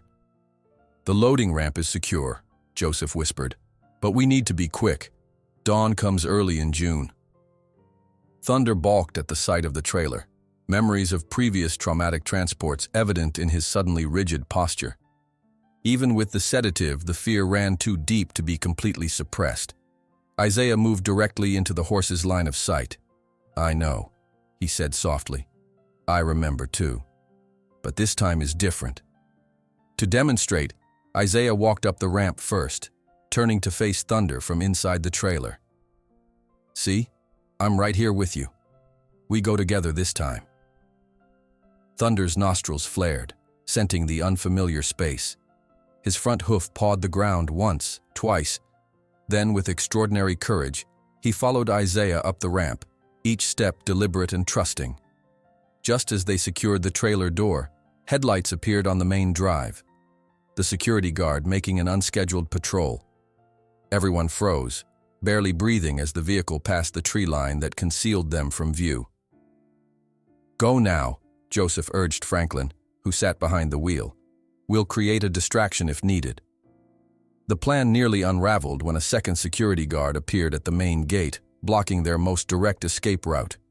Isaiah's heart hammered against his ribs as Franklin was forced to take the longer southern route, passing dangerously close to the main house. As they approached the curve that would bring them into view of Ethan's bedroom windows, an unexpected figure appeared at the main gate. Martha Johnson, her tiny frame draped in a colorful shawl despite the warm night. She engaged the guards in animated conversation, gesturing wildly toward the eastern fields, claiming her grandson had wandered onto Sunnybrook property while sleepwalking. The distraction worked. Franklin guided the truck and precious cargo past the security checkpoint, Martha's voice carrying clearly in the night air. "He's only 7 years old wearing blue pajamas. Please, you must help an old woman." Isaiah felt the knot in his chest loosen slightly as they turned onto the county road, leaving Sunnybrook behind. Thunder shifted in the trailer, his weight adjusting to the vehicle's movement with growing confidence. Each mile increased their chances, but also raised the stakes. With every passing minute, they transitioned from escape to fugitive status. The 30-minute drive to Willow Creek passed in tense silence. Emma monitored Thunder through the small window connecting the truck cab to the trailer, while Isaiah whispered constant reassurance to the stallion. Despite the sedative, Thunder remained alert, his ears flicking toward Isaiah's voice, finding comfort in the familiar amid the uncertainty. Willow Creek emerged from the darkness, a humble collection of small houses and trailers nestled among ancient oak trees. Unlike the manicured perfection of Sunnybrook, this community wore its history openly, each weathered building telling stories of perseverance and quiet dignity. They arrived at a clearing where a small gathering waited despite the pre-dawn hour. Reverend Taylor stood beside the old barn that had been hastily prepared for thunder, its sagging roof recently patched, fresh straw visible through the open doors. "Welcome home," the Reverend said simply, helping secure the trailer as Franklin brought it to a stop. Isaiah guided Thunder down the ramp with gentle patience. The stallion's head raised high, nostrils flaring as he processed the unfamiliar scents of the settlement. Unlike his arrival at Sunnybrook, there was no fear in his posture now. Wariness, yes, but tempered with the security of Isaiah's presence beside him. Children appeared from nearby houses, their parents unsuccessfully attempting to keep them back. They watched wide-eyed as the legendary racehorse, the devil killer they'd heard about in whispered stories, followed Isaiah with surprising gentleness into the renovated barn. "Is that really Thunder?" a small boy asked, inching closer despite his mother's restraining hand. "Yes," Isaiah answered, surprising himself with the pride that filled his voice. "This is Thunder." The modest barn had been transformed overnight. Fresh water, carefully selected hay, and a clean stall awaited. The community had worked together, pooling meager resources to create a sanctuary that lacked luxury but offered safety. As dawn broke over Willow Creek, Isaiah settled beside Thunder in the fresh straw. The horse's sedation was wearing off, but instead of anxiety, the stallion exhibited curious interest in his new surroundings. He accepted water from a bucket offered by Reverend Taylor's wife, then nibbled tentatively at the hay brought by Joseph's granddaughter. "They'll discover we're gone when the morning shift arrives," Isaiah said to Emma, who was checking Thunder's vital signs. 4 hours, maybe less."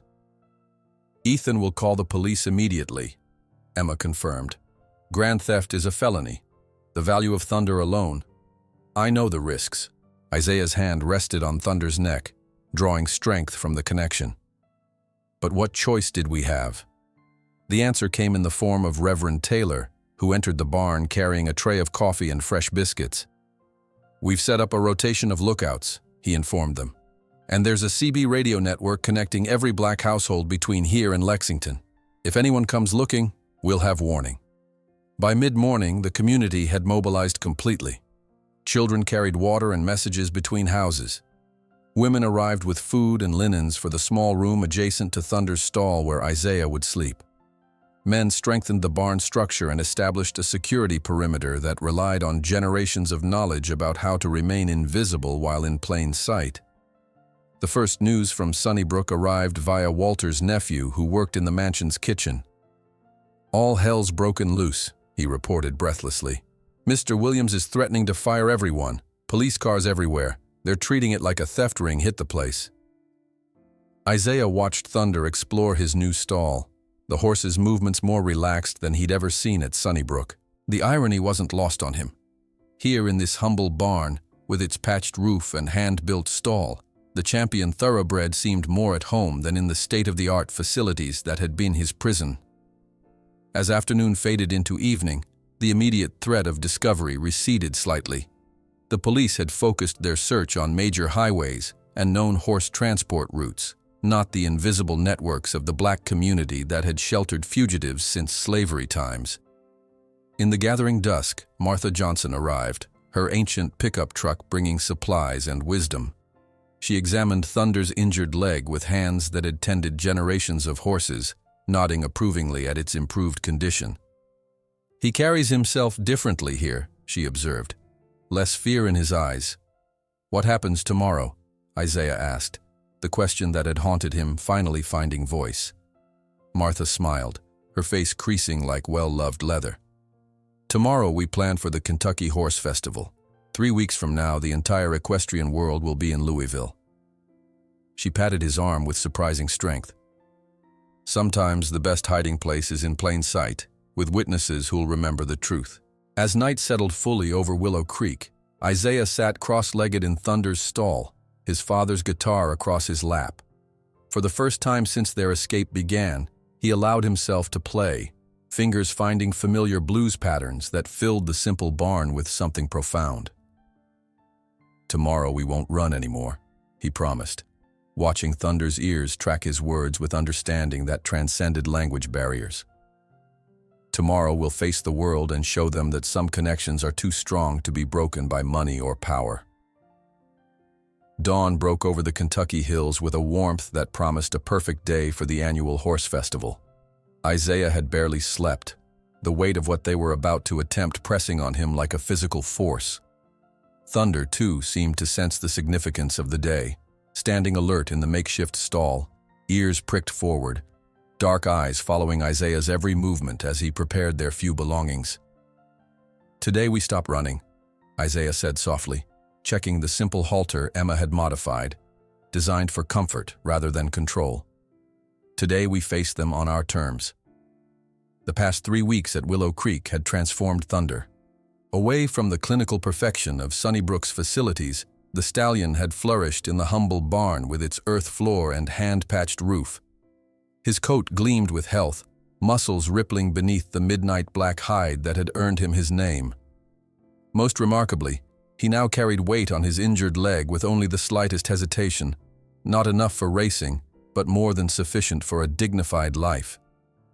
Emma arrived as the sun cleared the tree line, her truck pulling a modest horse trailer borrowed from a sympathetic veterinary colleague. Unlike the escape from Sunnybrook, today's journey would be made in broad daylight, a deliberate choice that still twisted Isaiah's stomach with anxiety. "Everything's ready," Emma confirmed, her professional demeanor barely concealing her own nervousness. "Joseph and Walter are already there with Reverend Taylor. Martha's bringing a separate group." Isaiah nodded, mentally reviewing their plan once more. The Kentucky Horse Festival wasn't just any equestrian event. It was the gathering place for the elite of the racing world, the perfect stage for the truth they needed to share. "Remember," Emma added, "we're not breaking any rules.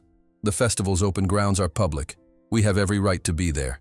Thunder loaded into the trailer with surprising ease, his trust in Isaiah now extending to the previously terrifying confinement. The transformation from the traumatized animal who had arrived at Sunnybrook was nothing short of miraculous, not through force or dominance, but through a connection that challenged everything the racing establishment believed about handling difficult horses. The drive to Louisville passed in tense silence. Isaiah sat in the trailer with Thunder, speaking quietly to the stallion whenever the vehicle slowed or turned, preventing the anxiety that had once made transport nearly impossible. Through the small window, he could see Emma's rigid posture as she drove, her knuckles white on the steering wheel. They arrived at the festival grounds shortly after 9 in the morning. The sprawling complex was already bustling with activity, gleaming trailers emblazoned with famous racing stables logos, grooms leading impeccably groomed thoroughbreds, wealthy owners in casual but expensive attire, networking over coffee. Emma parked in the public section, away from the credentialed competitors area. As Isaiah guided Thunder down the ramp, he felt the first curious glances turn their way. The stallion's distinctive white blaze and powerful conformation made him immediately recognizable to those who followed racing. "Isn't that Thunder?" A stable hand stopped mid-task, staring openly. "The one who broke down at Breeders' last year?" The whisper spread with astonishing speed. By the time Isaiah had led Thunder to the small gathering point where Joseph and Walter waited, a loose circle of onlookers had formed, maintaining a respectful distance, but watching with undisguised curiosity. "You made it," Joseph said quietly, his weathered hand resting on his cane. "Martha and the others are by the east entrance." Reverend Taylor stepped forward, his dignified presence drawing respect even from strangers. "Remember why we're here," he reminded Isaiah. "Not for confrontation, but for truth." The small group moved toward the central exhibition area, where demonstration rings showcased various equestrian disciplines throughout the day. Thunder moved with surprising calm despite the festival's noise and activity, his trust in Isaiah evident in his relaxed ears and steady gait. Their arrival at the demonstration area caused an immediate stir. A young reporter from a local paper was the first to approach, notebook in hand, eyes wide with recognition. "That's Thunder, isn't it? The Sunnybrook stallion everyone thought was finished?" he asked, keeping a cautious distance from the powerful horse. Isaiah nodded, taking a deep breath before delivering the carefully prepared statement they had rehearsed. We're here to show what's possible when horses are treated with respect and understanding, not as commodities. Thunder was deemed unrecoverable, dangerous, and worthless beyond his breeding potential. We're here to demonstrate another way. The reporter scribbled frantically. But Sunnybrook released statements about their innovative rehabilitation program. Ethan Williams has been giving interviews about, "We're not here to challenge anyone," Isaiah interrupted gently. "We're here to show that there's another path beyond exploitation until exhaustion. Thunder will never race in circles chasing prizes again, but he can live a full, dignified life." More journalists gathered as Isaiah led Thunder to an open area of the demonstration ring during a scheduled break. Without prompting, the stallion responded to Isaiah's subtle cues, movements so minimal they seemed like telepathy to observers. No whip, no bit, no saddle, just the quiet communication between a man and horse who had learned to trust each other absolutely. "He's responding to voice commands and body language," Emma explained to the growing crowd, her veterinary credentials lending authority to the demonstration. The injury to his tendon wasn't a complete rupture as originally diagnosed, but a displacement. With proper treatment and an approach that redistributes weight during movement, he can function with remarkable freedom. The crowd swelled as word spread through the festival grounds. Professional trainers watched with skeptical interest as Isaiah demonstrated how Thunder had learned to adjust his gait, compensating for the weakness in his injured leg. "That's impossible," one well-known trainer muttered loudly enough to be heard. "That horse was finished. I saw the injury myself. And yet, here he stands," Martha Johnson replied from nearby, her elderly voice carrying surprising strength. "Perhaps what's impossible is only what we haven't yet learned to understand." The pivotal moment came when Isaiah, with nothing but a light rope draped loosely around Thunder's neck, mounted the stallion bareback. A collective gasp rose from the crowd. Thunder stood perfectly still, accepting Isaiah's weight with the calm confidence of absolute trust. When they began to move around the ring, the stallion's powerful strides showing only the slightest unevenness, the watching crowd broke into spontaneous applause. "This bond wasn't created through dominance," Isaiah explained as they completed their circuit. "It came through patience, respect, and drawing on generations of knowledge that has been systematically devalued." He gestured toward Martha, Joseph, and the other Willow Creek elders, who stood watching with quiet pride. These individuals carry centuries of wisdom about horse behavior and healing. Without their traditional knowledge combined with modern veterinary care, Thunder's recovery wouldn't have been possible.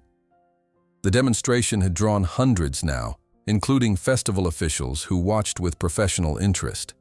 Thunder, once deemed a killer, stood calmly amid the crowd, occasionally lowering his head to accept a gentle stroke from Isaiah, his dark eyes alert but unafraid. The peaceful exhibition shattered when a black SUV screeched to a halt at the exhibition area's edge. Ethan Williams emerged, his face contorted with fury, followed by security personnel and a man Isaiah recognized immediately, Randall Colton, the Florida breeder who had arranged to purchase Thunder. "That's my property," Ethan shouted, pushing through the crowd. "That man stole a valuable thoroughbred from Sunnybrook Estate. I want him arrested immediately." Thunder tensed at the hostile voice, his ears flattening momentarily before Isaiah's reassuring touch steadied him. The crowd, sensing conflict, pressed closer, many recording the confrontation on phones and cameras.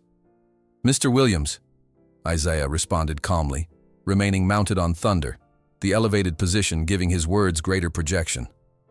"We're simply demonstrating Thunder's recovery, a recovery achieved through methods you consistently undermined and dismissed." Ethan's face flushed darker. "Get off my horse now. Security, remove him." Two uniformed security guards moved forward uncertainly, clearly uncomfortable with the situation, and the massive stallion who watched them approach with wary intelligence. "This horse is legally Sunnybrook property," Ethan continued, turning to address the watching crowd with practiced charm. "My adopted brother worked as a trainer at our facility. He stole Thunder in the night 3 weeks ago, along with valuable equipment and medication." Isaiah remained calm, one hand resting on Thunder's neck. I took no equipment and no medication. I took only this horse, who was scheduled to be sold for exploitation that would have ended in his destruction. That's slander. Randall Colton stepped forward, his expensive suit incongruous among the casual festival attire. I purchased this animal legally for a breeding program.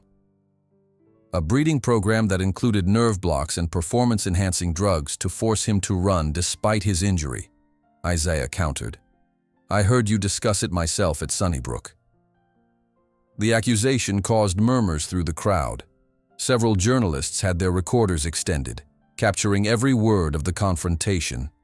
This is ridiculous, Ethan sputtered. Security, do your job. The moment of crisis arrived when Colton, impatient with the security guard's hesitation, stepped forward with a halter and lead rope. I paid for this animal. He belongs to me now. Thunder reacted instantly to Colton's approach, backing away nervously, old traumas visibly resurfacing. Isaiah maintained his calming presence, speaking softly to the stallion while addressing Colton firmly. Stay back. You're frightening him.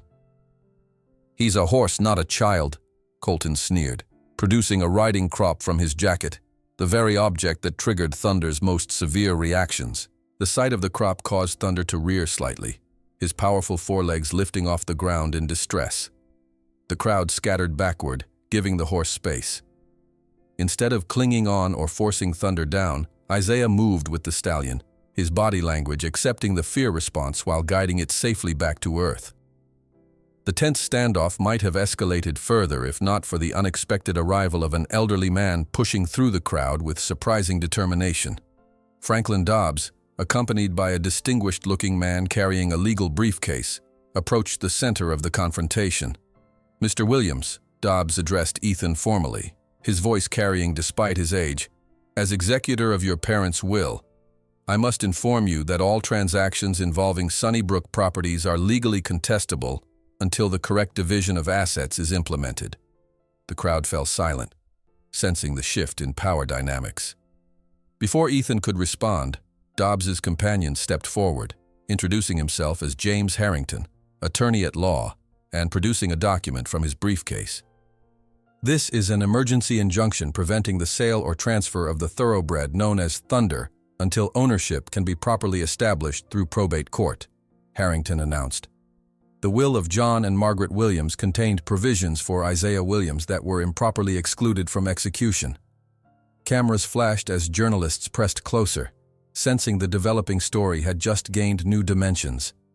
Ethan's face had drained of color, his composure cracking as he realized the private family matter was becoming very public. Mr. Williams, said Franklin Dobbs, his voice trembling slightly but clear. As executor of your parents' will, I must inform you that all transactions involving Sunnybrook properties are legally contestable until the correct division of assets is implemented. The crowd fell silent as Franklin Dobbs's words echoed across the festival grounds. The document in his trembling hands caught the morning sunlight, the official seal visible even from a distance.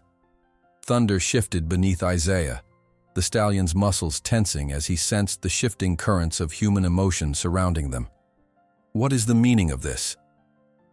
Ethan's voice had lost its commanding edge, replaced by something thinner, more vulnerable. It means, Attorney Harrington explained, his tone measured and precise, that Isaiah Williams was legally entitled to 25% ownership of Sunnybrook Estate, including proportional interest in all assets, livestock included, according to your parents' original will.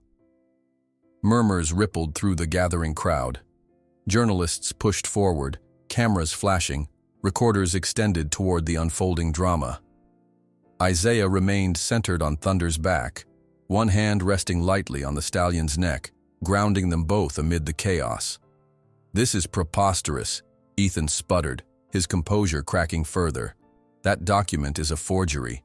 My brother was adopted as a charity case. He was never meant to. I have filed certified copies with the county clerk this morning, Harrington interrupted smoothly. The signatures have been verified by 2 independent experts. Your parents intended Isaiah to share in their legacy, Mr. Williams. The exclusion of these provisions during probate raises serious legal questions. Randall Colton stepped forward, his face flushed with anger. "This doesn't change our agreement, Williams. I've already transferred $500,000 as deposit, which will be held in escrow pending resolution," Harrington countered. "The court has already approved the temporary injunction." Isaiah observed the scene with strange detachment, as if watching it unfold from a distance. Thunder remained remarkably calm beneath him, the stallions breathing steady despite the tension surrounding them. This trust, this connection that defied conventional wisdom about killer horses, spoke more eloquently than any legal document could. "You've always known, haven't you?" Isaiah addressed Ethan directly, his voice quiet but carrying. "That they wanted me to have a place there. That's why you pushed me to the margin so quickly after they died." Something flickered across Ethan's face. Guilt, perhaps, or simply calculation of his dwindling options. A news crew had arrived, their camera trained on the confrontation. "Ladies and gentlemen," a festival official intervened, "we need to move this discussion off the demonstration grounds. We have a schedule to maintain." Thunder sensed Isaiah's subtle shift in weight and began moving toward the exit, creating a path through the crowd that parted instinctively before the powerful animal. Emma, Joseph, and the others from Willow Creek fell in behind them, a small procession of dignity amid the spectacle. Ethan followed, his voice rising again. "This isn't over, Isaiah. That horse is still legally Sunnybrook property until the courts decide otherwise." "Mr. Williams," Franklin Dobbs called after him, his elderly voice surprisingly strong. "If you continue this public confrontation, I will be forced to disclose additional details about financial irregularities I've documented since your father's death. Is that what you want these journalists to hear next?" The threat of further exposure stopped Ethan in his tracks. His gaze darted between the news cameras and the retreating figures of Isaiah and Thunder, calculation replacing rage in his eyes. Once clear of the main exhibition area, Isaiah dismounted smoothly, his hand never leaving Thunder's neck. The stallion exhaled deeply, as if releasing the tension he had controlled so admirably during the confrontation. "You were magnificent," Isaiah murmured, resting his forehead briefly against Thunder's. The horse's dark eye regarded him steadily, an intelligence that seemed to comprehend the significance of what had just occurred. Emma approached, her face tight with concern. "That was more public than we anticipated. Are you ready for what comes next?" Isaiah nodded, suddenly aware of the growing crowd of journalists gathering at a respectful distance. "We came here to tell the truth. Now we have an audience." The impromptu press conference formed organically in a quiet corner of the festival grounds. Thunder stood calmly beside Isaiah, occasionally lowering his great head to nuzzle the man's shoulder, a gesture of reassurance that photographers captured eagerly. "I'm not here to discuss legal matters," Isaiah began, his voice steady despite his racing heart. "I'm here to talk about a different approach to healing, both horses and the relationships we build with them." For the next 20 minutes, Isaiah explained the rehabilitation process they had developed, the combination of Emma's veterinary expertise, Martha's traditional remedies, and the patient music-based emotional healing that had transformed Thunder from a terrified, aggressive animal to the calm, trusting stallion standing beside him. "This isn't just about one horse," he concluded, gesturing toward the Willow Creek elders who stood watching with quiet pride. "It's about recognizing knowledge that has been systematically devalued. These individuals carry generations of wisdom about horse behavior and healing that deserves respect and recognition." The questions came rapidly, shifting from Thunder's remarkable recovery to the broader implications for the racing industry. Isaiah answered thoughtfully, neither accusing nor condemning, but steadily redirecting attention to the central issue, the welfare of the animals that the industry claimed to cherish. As the crowd dispersed, a festival organizer approached Isaiah with surprising deference. "The exhibition committee would like to offer you a formal demonstration slot tomorrow morning," she said. "Many trainers are asking to observe your methods more closely." Before Isaiah could respond, he noticed Ethan standing at the edge of the gathering, his posture rigid, but his expression changed. The public confrontation had been replaced by something more calculated, the look of a man reassessing his options. "This isn't over," Ethan said quietly when the journalists had moved away. "You've embarrassed me publicly. made me look like a villain. That wasn't my intention, Isaiah replied honestly. I came to protect Thunder, not to damage you. And yet you've managed both quite efficiently. Ethan's gaze shifted to Thunder, reassessing the animal's value in this new context. Maybe we can reach an arrangement. The publicity alone might be worth more than his breeding potential now. The commodification, so instinctive, so complete, sent a chill through Isaiah. This isn't about money, Ethan. It never was. Everything is about money, Ethan countered. You just haven't learned that lesson yet. As Ethan walked away, Thunder nudged Isaiah's shoulder gently, as if offering comfort. The gesture, so at odds with the stallion's fearsome reputation, was captured by a photographer who had lingered behind. The image would appear on the front page of the Louisville Courier-Journal the next morning. The powerful black thoroughbred with his head lowered protectively toward the young black man who had risked everything to save him. The caption read simply, "Connection over control. A new approach emerges at Kentucky Horse Festival." The demonstration the following day drew an overflow crowd. Professional trainers, veterinarians, and breeders packed the exhibition arena, skepticism gradually giving way to reluctant admiration as Isaiah and Thunder demonstrated their communication system, a language built on mutual respect rather than dominance. Emma provided scientific context, explaining how Thunder's physical rehabilitation had been enhanced by addressing his psychological trauma. Martha and Joseph shared insights into traditional healing practices that had been passed down through generations, their knowledge finally receiving the platform it deserved. The festival became a turning point, not just for Thunder and Isaiah, but for a community whose expertise had been systematically erased from official equestrian history. Former black jockeys who had been pushed out of the sport in the early 20th century came forward with their stories. Grooms and trainers whose contributions had been credited to their white employers found their voices. Throughout the three-day event, Thunder remained the calm center of the storm, his remarkable transformation from killer to ambassador serving as living proof of what was possible when connection replaced control. On the final afternoon, as they prepared to return to Willow Creek, Franklin Dobbs approached Isaiah with news that would fundamentally alter their path forward. "Ethan's lawyers have proposed a settlement," he said, offering Isaiah a folder of documents. "He's willing to acknowledge your inheritance claim and grant you full ownership of Thunder in exchange for public reconciliation and your agreement not to pursue further investigation into the estate's finances." Isaiah studied the papers, understanding what wasn't being said. Ethan feared deeper scrutiny of his financial dealings more than he valued Thunder or the disputed property shares. "What do you think I should do?" he asked Franklin. The elderly accountant smiled sadly. "I think you should consider what your adoptive parents truly wanted, not just for their estate, but for their sons." That evening, as sunset painted the festival grounds in gold and shadow, Isaiah sat with Thunder in a quiet corner of the stabling area. The stallion stood relaxed, one hind leg cocked in rest position, his breathing synchronized with Isaiah's in comfortable silence. "We have choices now," Isaiah told the horse, running his hand along the gleaming black neck. "Real choices, not just reactions to what others decide for us." Thunder's ear flicked toward his voice, the attentive listening that had become their form of conversation. "They're offering us freedom," Isaiah continued, "but I think we might be able to create something more valuable than just our own liberty." When reporters gathered for a final statement the next morning, they found Isaiah and Ethan standing together beside Thunder, not in perfect harmony, but in pragmatic alliance. The settlement they announced went beyond personal resolution, establishing the framework for the rehabilitation center that would eventually occupy the disputed portion of Sunnybrook Estate.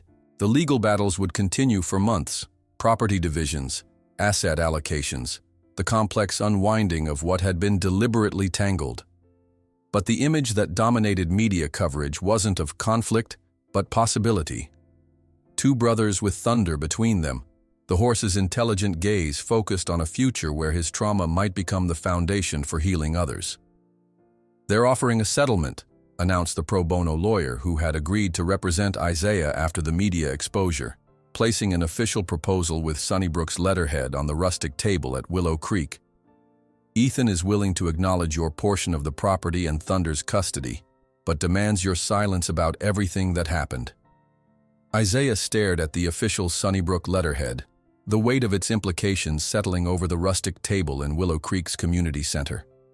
The proposal's wording was precise, lawyerly, acknowledging his 25% ownership of the estate and granting him full custody of Thunder, but demanding absolute silence about the fraudulent will, the years of marginalization, and Ethan's plans to sell Thunder for exploitation.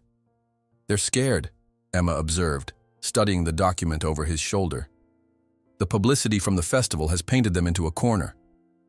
Isaiah traced his finger along the signature line, left conspicuously blank.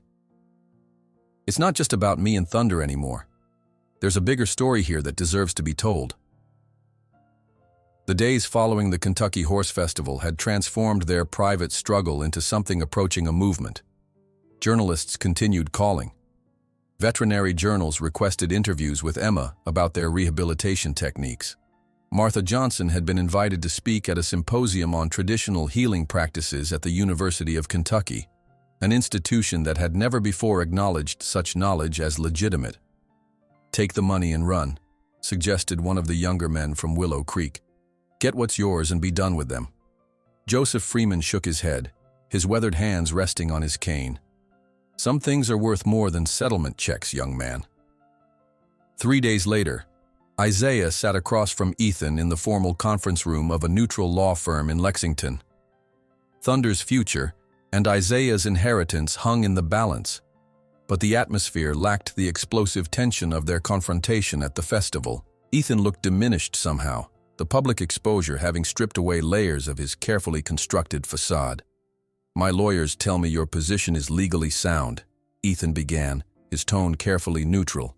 "The witnesses to our parents' original will are still alive. Fighting this would be problematic." "I'm not interested in a protracted legal battle," Isaiah replied, "but I can't accept silence as a condition." Ethan's jaw tightened. "What exactly do you want?" "Something better than what either of us initially imagined." Isaiah slid a counter-proposal across the polished table. "I want to transform my portion of Sunnybrook into a rehabilitation center for horses that others have given up on." The negotiations stretched over weeks, punctuated by tense meetings and late-night revisions. Isaiah remained at Willow Creek during this time, where Thunder continued his remarkable recovery. The stallion now allowed selected visitors to approach under Isaiah's guidance, his intelligence discriminating between those who came with respect and those whose energy triggered his defenses. Emma documented every aspect of his progress, creating a case study that challenged conventional wisdom about irredeemable horses. "What we're seeing isn't just physical healing," she explained to a visiting veterinary professor. "It's the restoration of trust, something most traditional rehabilitation programs never address." On a rain-washed morning in early autumn, Franklin Dobbs arrived at Willow Creek with a thick envelope bearing the seal of the county clerk. His health had deteriorated visibly in the months since the festival, but his eyes brightened as he handed the documents to Isaiah. "It's official," he said, his voice thin but satisfied. 25% of Sunnybrook Estate now legally belongs to you, with full discretion over its use and development." Isaiah studied the property maps included in the package, tracing the boundaries of what was now his. The eastern quadrant of Sunnybrook, including the old training fields and the smaller stable complex, would become the foundation for a dream he'd never dared imagine. "Thank you," Isaiah said, clasping the older man's fragile hand. "For your courage, for your honesty." Dobbs smiled tiredly. "I'm just setting right what should never have been wrong. Your parents, your adoptive parents, they saw something special in you. Something Ethan couldn't diminish, though God knows he tried." The work began almost immediately. The community of Willow Creek mobilized with astonishing efficiency, transforming the neglected eastern section of Sunnybrook into what would become the Thunder Rehabilitation Center. Men who had spent lifetimes working in other people's stables now applied their expertise to building something of their own. Women who had passed down healing knowledge through generations now documented their remedies for future practitioners. Martha Johnson supervised the creation of an herb garden containing plants traditionally used in equine medicine. Joseph Freeman designed ergonomic stalls that accommodated horses with mobility issues. Emma established a relationship with the veterinary college, creating internship opportunities for students interested in alternative approaches. Isaiah found himself at the center of a transformation larger than he had imagined possible. The redemption of one horse had somehow catalyzed the reclamation of knowledge and dignity that had been systematically suppressed for generations. Thunder, meanwhile, had become the living embodiment of their philosophy. Visitors to the developing center were invariably stunned by the contrast between the stallion's fearsome reputation and his current demeanor. He remained cautious with strangers, but no longer reacted with terror or aggression. Instead, he exhibited a discerning intelligence that assessed each new person individually. "He's not just tolerating human presence now," Emma noted during one of her regular examinations. "He's actively choosing connection. That's extraordinarily rare in a horse with his history of trauma." The day they moved Thunder from Willow Creek to his permanent home at the new center marked a milestone. Isaiah led him across fields that still bore the Sunnybrook name, but now represented something fundamentally different. The stallion walked with confidence, his injured legs strong enough for the gentle journey, his trust in Isaiah absolute. The first section of renovated stables awaited them, freshly painted in serene blues and greens, selected specifically for their calming effect on equine nervous systems. A detail gleaned from Martha's traditional knowledge and confirmed by Emma's research. Thunder explored his new stall cautiously at first, nostrils flaring as he processed the unfamiliar scents. "What do you think?" Isaiah asked softly. "This is our place now. Not just mine, not just yours, ours." Thunder's response was to lower his great head and nudge Isaiah's chest gently, the gesture that had become his way of expressing connection. Outside, the sounds of construction continued as the rehabilitation center took shape around them. Ethan made his first visit to the center on a crisp November afternoon. His arrival in a modest sedan rather than his usual luxury vehicle suggested a man in transition. Isaiah met him at the entrance to the newly established visitor center, their first encounter since the legal documents had been finalized. "This is not what I expected," Ethan admitted, surveying the bustling activity. Former stable hands from neighboring properties were being trained as rehabilitation specialists. Veterinary students consulted with elderly practitioners of traditional methods. The division between scientific and inherited knowledge was dissolving into something more integrated, more complete. "Would you like to see him?" Isaiah asked, recognizing the complex emotions beneath his brother's carefully neutral expression. Thunder's reaction to Ethan's presence revealed how far the stallion had come. There was recognition in his alert posture, memory in the slight tension of his muscles, but no panic, no aggression, just watchful assessment as Ethan approached the paddock fence. "He looks different," Ethan observed. "Healthier than I've ever seen him, actually." "He is different," Isaiah confirmed. "We all are." Something shifted in Ethan's expression. A crack in the armor of privilege and entitlement he'd worn his entire life. "I've been thinking about what you said at the festival, about connection versus control." He hesitated, unaccustomed to vulnerability. "I lost everything, you know. The investors pulled out after the publicity. The breeding contracts were canceled. The banks are foreclosing on the main property." Isaiah absorbed this information without the satisfaction he might once have expected to feel. "What will you do?" Ethan shrugged, a gesture stripped of its usual arrogance. "Start over, I suppose. Somewhere people haven't seen me humiliated on national television." They stood in silence, watching Thunder move freely around his paddock, occasionally approaching other recovering horses with a gentleness that would have seemed impossible months earlier. "There's work here," Isaiah said finally, surprising himself with the offer taking shape. "Not glamorous work, beginning work, learning work." "You can't be serious," Ethan replied, but without the dismissive tone that would have once accompanied such words. "Dead serious, but it would be on the center's terms, not yours. Equal treatment. No shortcuts, because of your name or background." The unthinkable proposition hung between them. Redemption offered where vengeance might have been justified. Ethan didn't answer immediately, his gaze fixed on Thunder, perhaps seeing for the first time the true value that had been in his possession all along.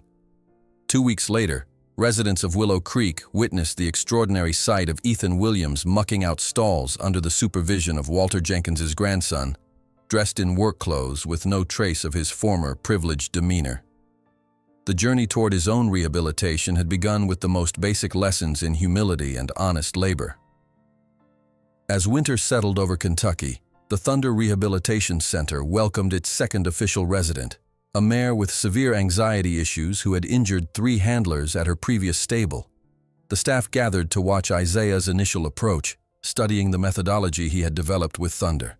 No restraints, no sedatives, just patient presence, quiet voice, and the music that had become his signature tool. The mare's transformation wouldn't happen overnight, but the foundation was being laid with each calm interaction, each positive association. "You've created something remarkable here," Emma observed as they watched the sunset from the center's office, formerly a storage building, now transformed into a space where science and tradition were documented with equal respect. Isaiah nodded, feeling the weight of responsibility and possibility in equal measure. "We all created it. I just happened to be the bridge." On the wall hung his father's guitar, no longer needed for daily sessions now that Thunder responded to voice commands alone. The instrument had become a symbol, both of where they had begun and how far they had traveled. In the paddock outside, Thunder moved with graceful confidence, occasionally positioning himself protectively near the new mare when the younger horses approached too quickly. His role had evolved from patient to mentor, his recovered strength now used to create safety for others still learning to trust.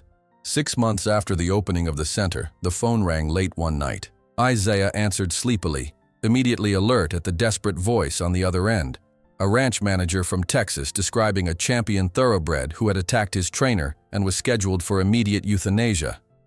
"You're our last hope, Mr. Williams," the voice pleaded. "Everyone says if anyone can save Midnight Storm, it's the man who saved Thunder." Isaiah placed the receiver down slowly, his mind already shifting into the focused state he'd come to recognize as his working mode. Dawn was still hours away, yet the call from Texas had banished any possibility of further sleep. Midnight Storm, a name he'd heard in racing circles, a rising star whose career had apparently ended in violence. Another horse discarded by the industry that claimed to revere them. Thunder sensed his presence before Isaiah reached the paddock. The stallion approached the fence in the pre-dawn darkness, his outline a deeper shadow against the night. After a year of healing, the once traumatized horse moved with fluid grace, his injured leg supporting his weight with only the slightest unevenness, undetectable to anyone who hadn't known his history.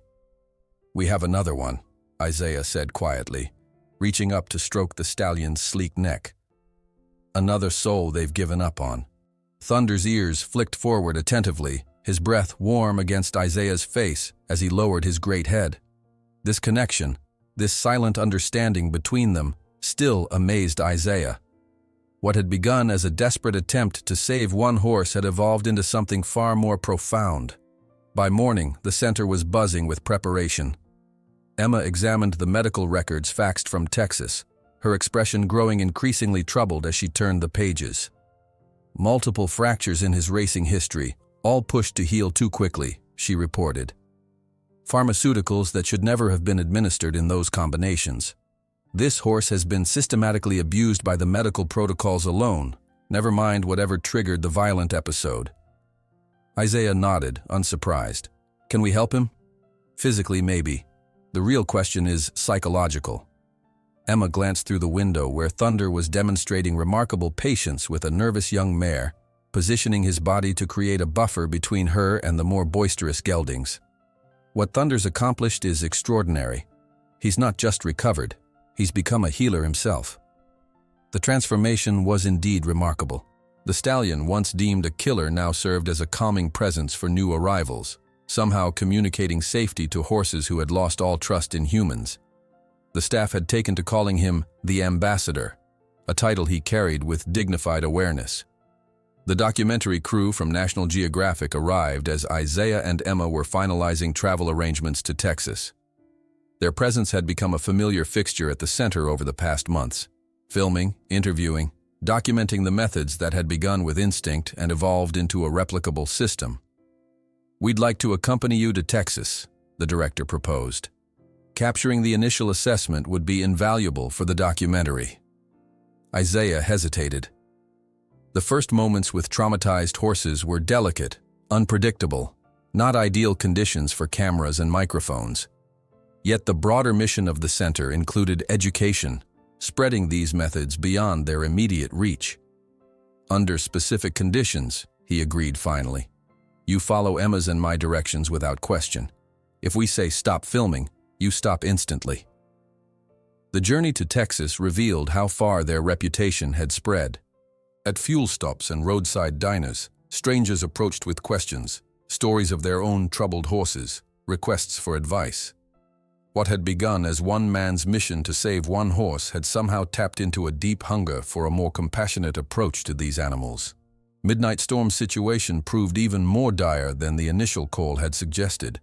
The massive black thoroughbred, his coloring eerily reminiscent of thunder, was being kept in isolation, heavily sedated, a guard posted outside his stall. "He nearly killed Santiago," the ranch manager explained, keeping his voice low as they approached. 17 years as a trainer, and Santiago never saw it coming. One minute he's checking a hoof, the next he's being thrown against the wall. Isaiah studied the security setup with growing concern. "And your solution was solitary confinement and chemical restraint?"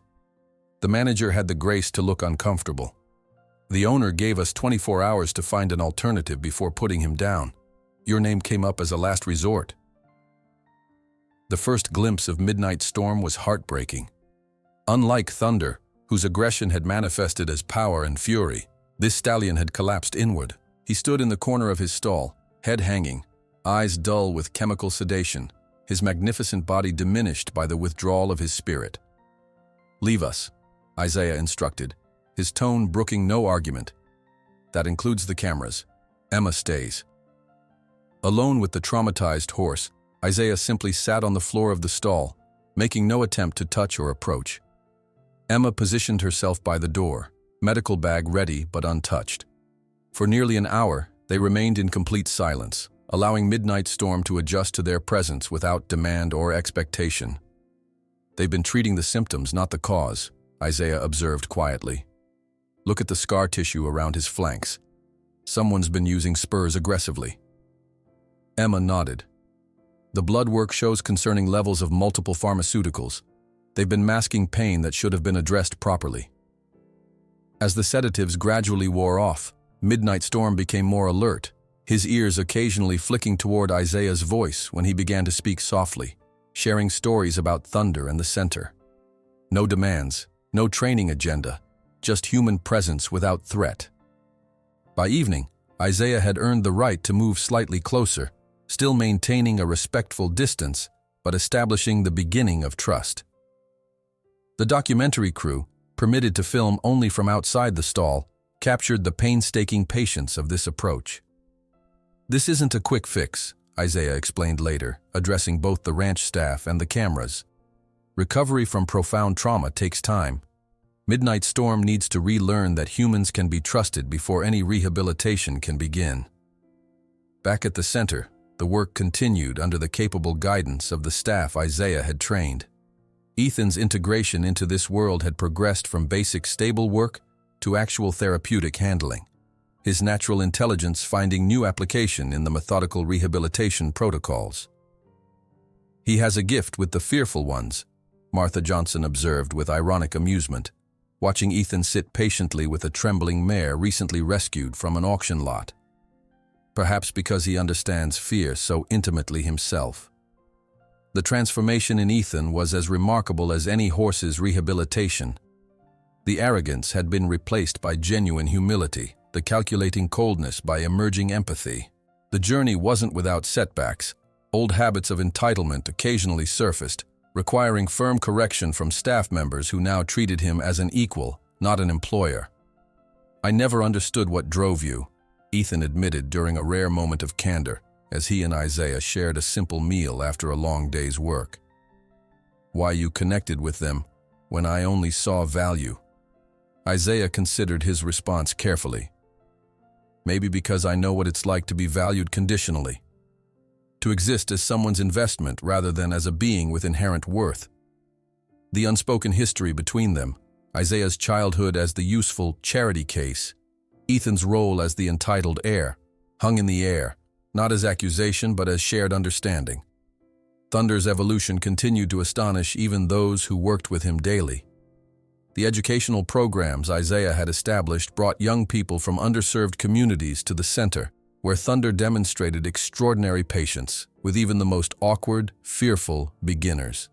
One afternoon, a 10-year-old boy from Louisville's troubled West End, part of an outreach program for at-risk youth, achieved a breakthrough that moved the entire staff to tears. The child, virtually nonverbal due to trauma, had connected with a recently arrived gelding that had attacked 3 previous handlers. In complete silence, boy and horse formed a bond that transcended conventional communication, each recognizing in the other a kindred wounded spirit. "That's why we're here," Isaiah told the assembled staff later. "Not just to save horses, but to create connections that heal in both directions." The National Geographic team documented these successes with meticulous attention to scientific validity, bringing neurologists and behavioral specialists to verify the observable changes in both equine and human participants. What had begun as Isaiah's intuition, informed by Martha's traditional knowledge and Emma's medical expertise, was evolving into a formally recognized therapeutic approach. When word came that the Thunder Rehabilitation Center had been selected for the prestigious Harriman Award for Innovation in Animal Welfare, the celebration at Willow Creek transcended the honor itself. The community that had sheltered Isaiah and Thunder in their darkest hour now shared in the vindication of knowledge that had been preserved against all odds. "Your grandmother would be proud," Martha told Isaiah during the celebration, her ancient eyes bright with unshed tears. "She knew what you know, that healing comes through connection, not control." Thunder's role in the ceremony was both symbolic and practical.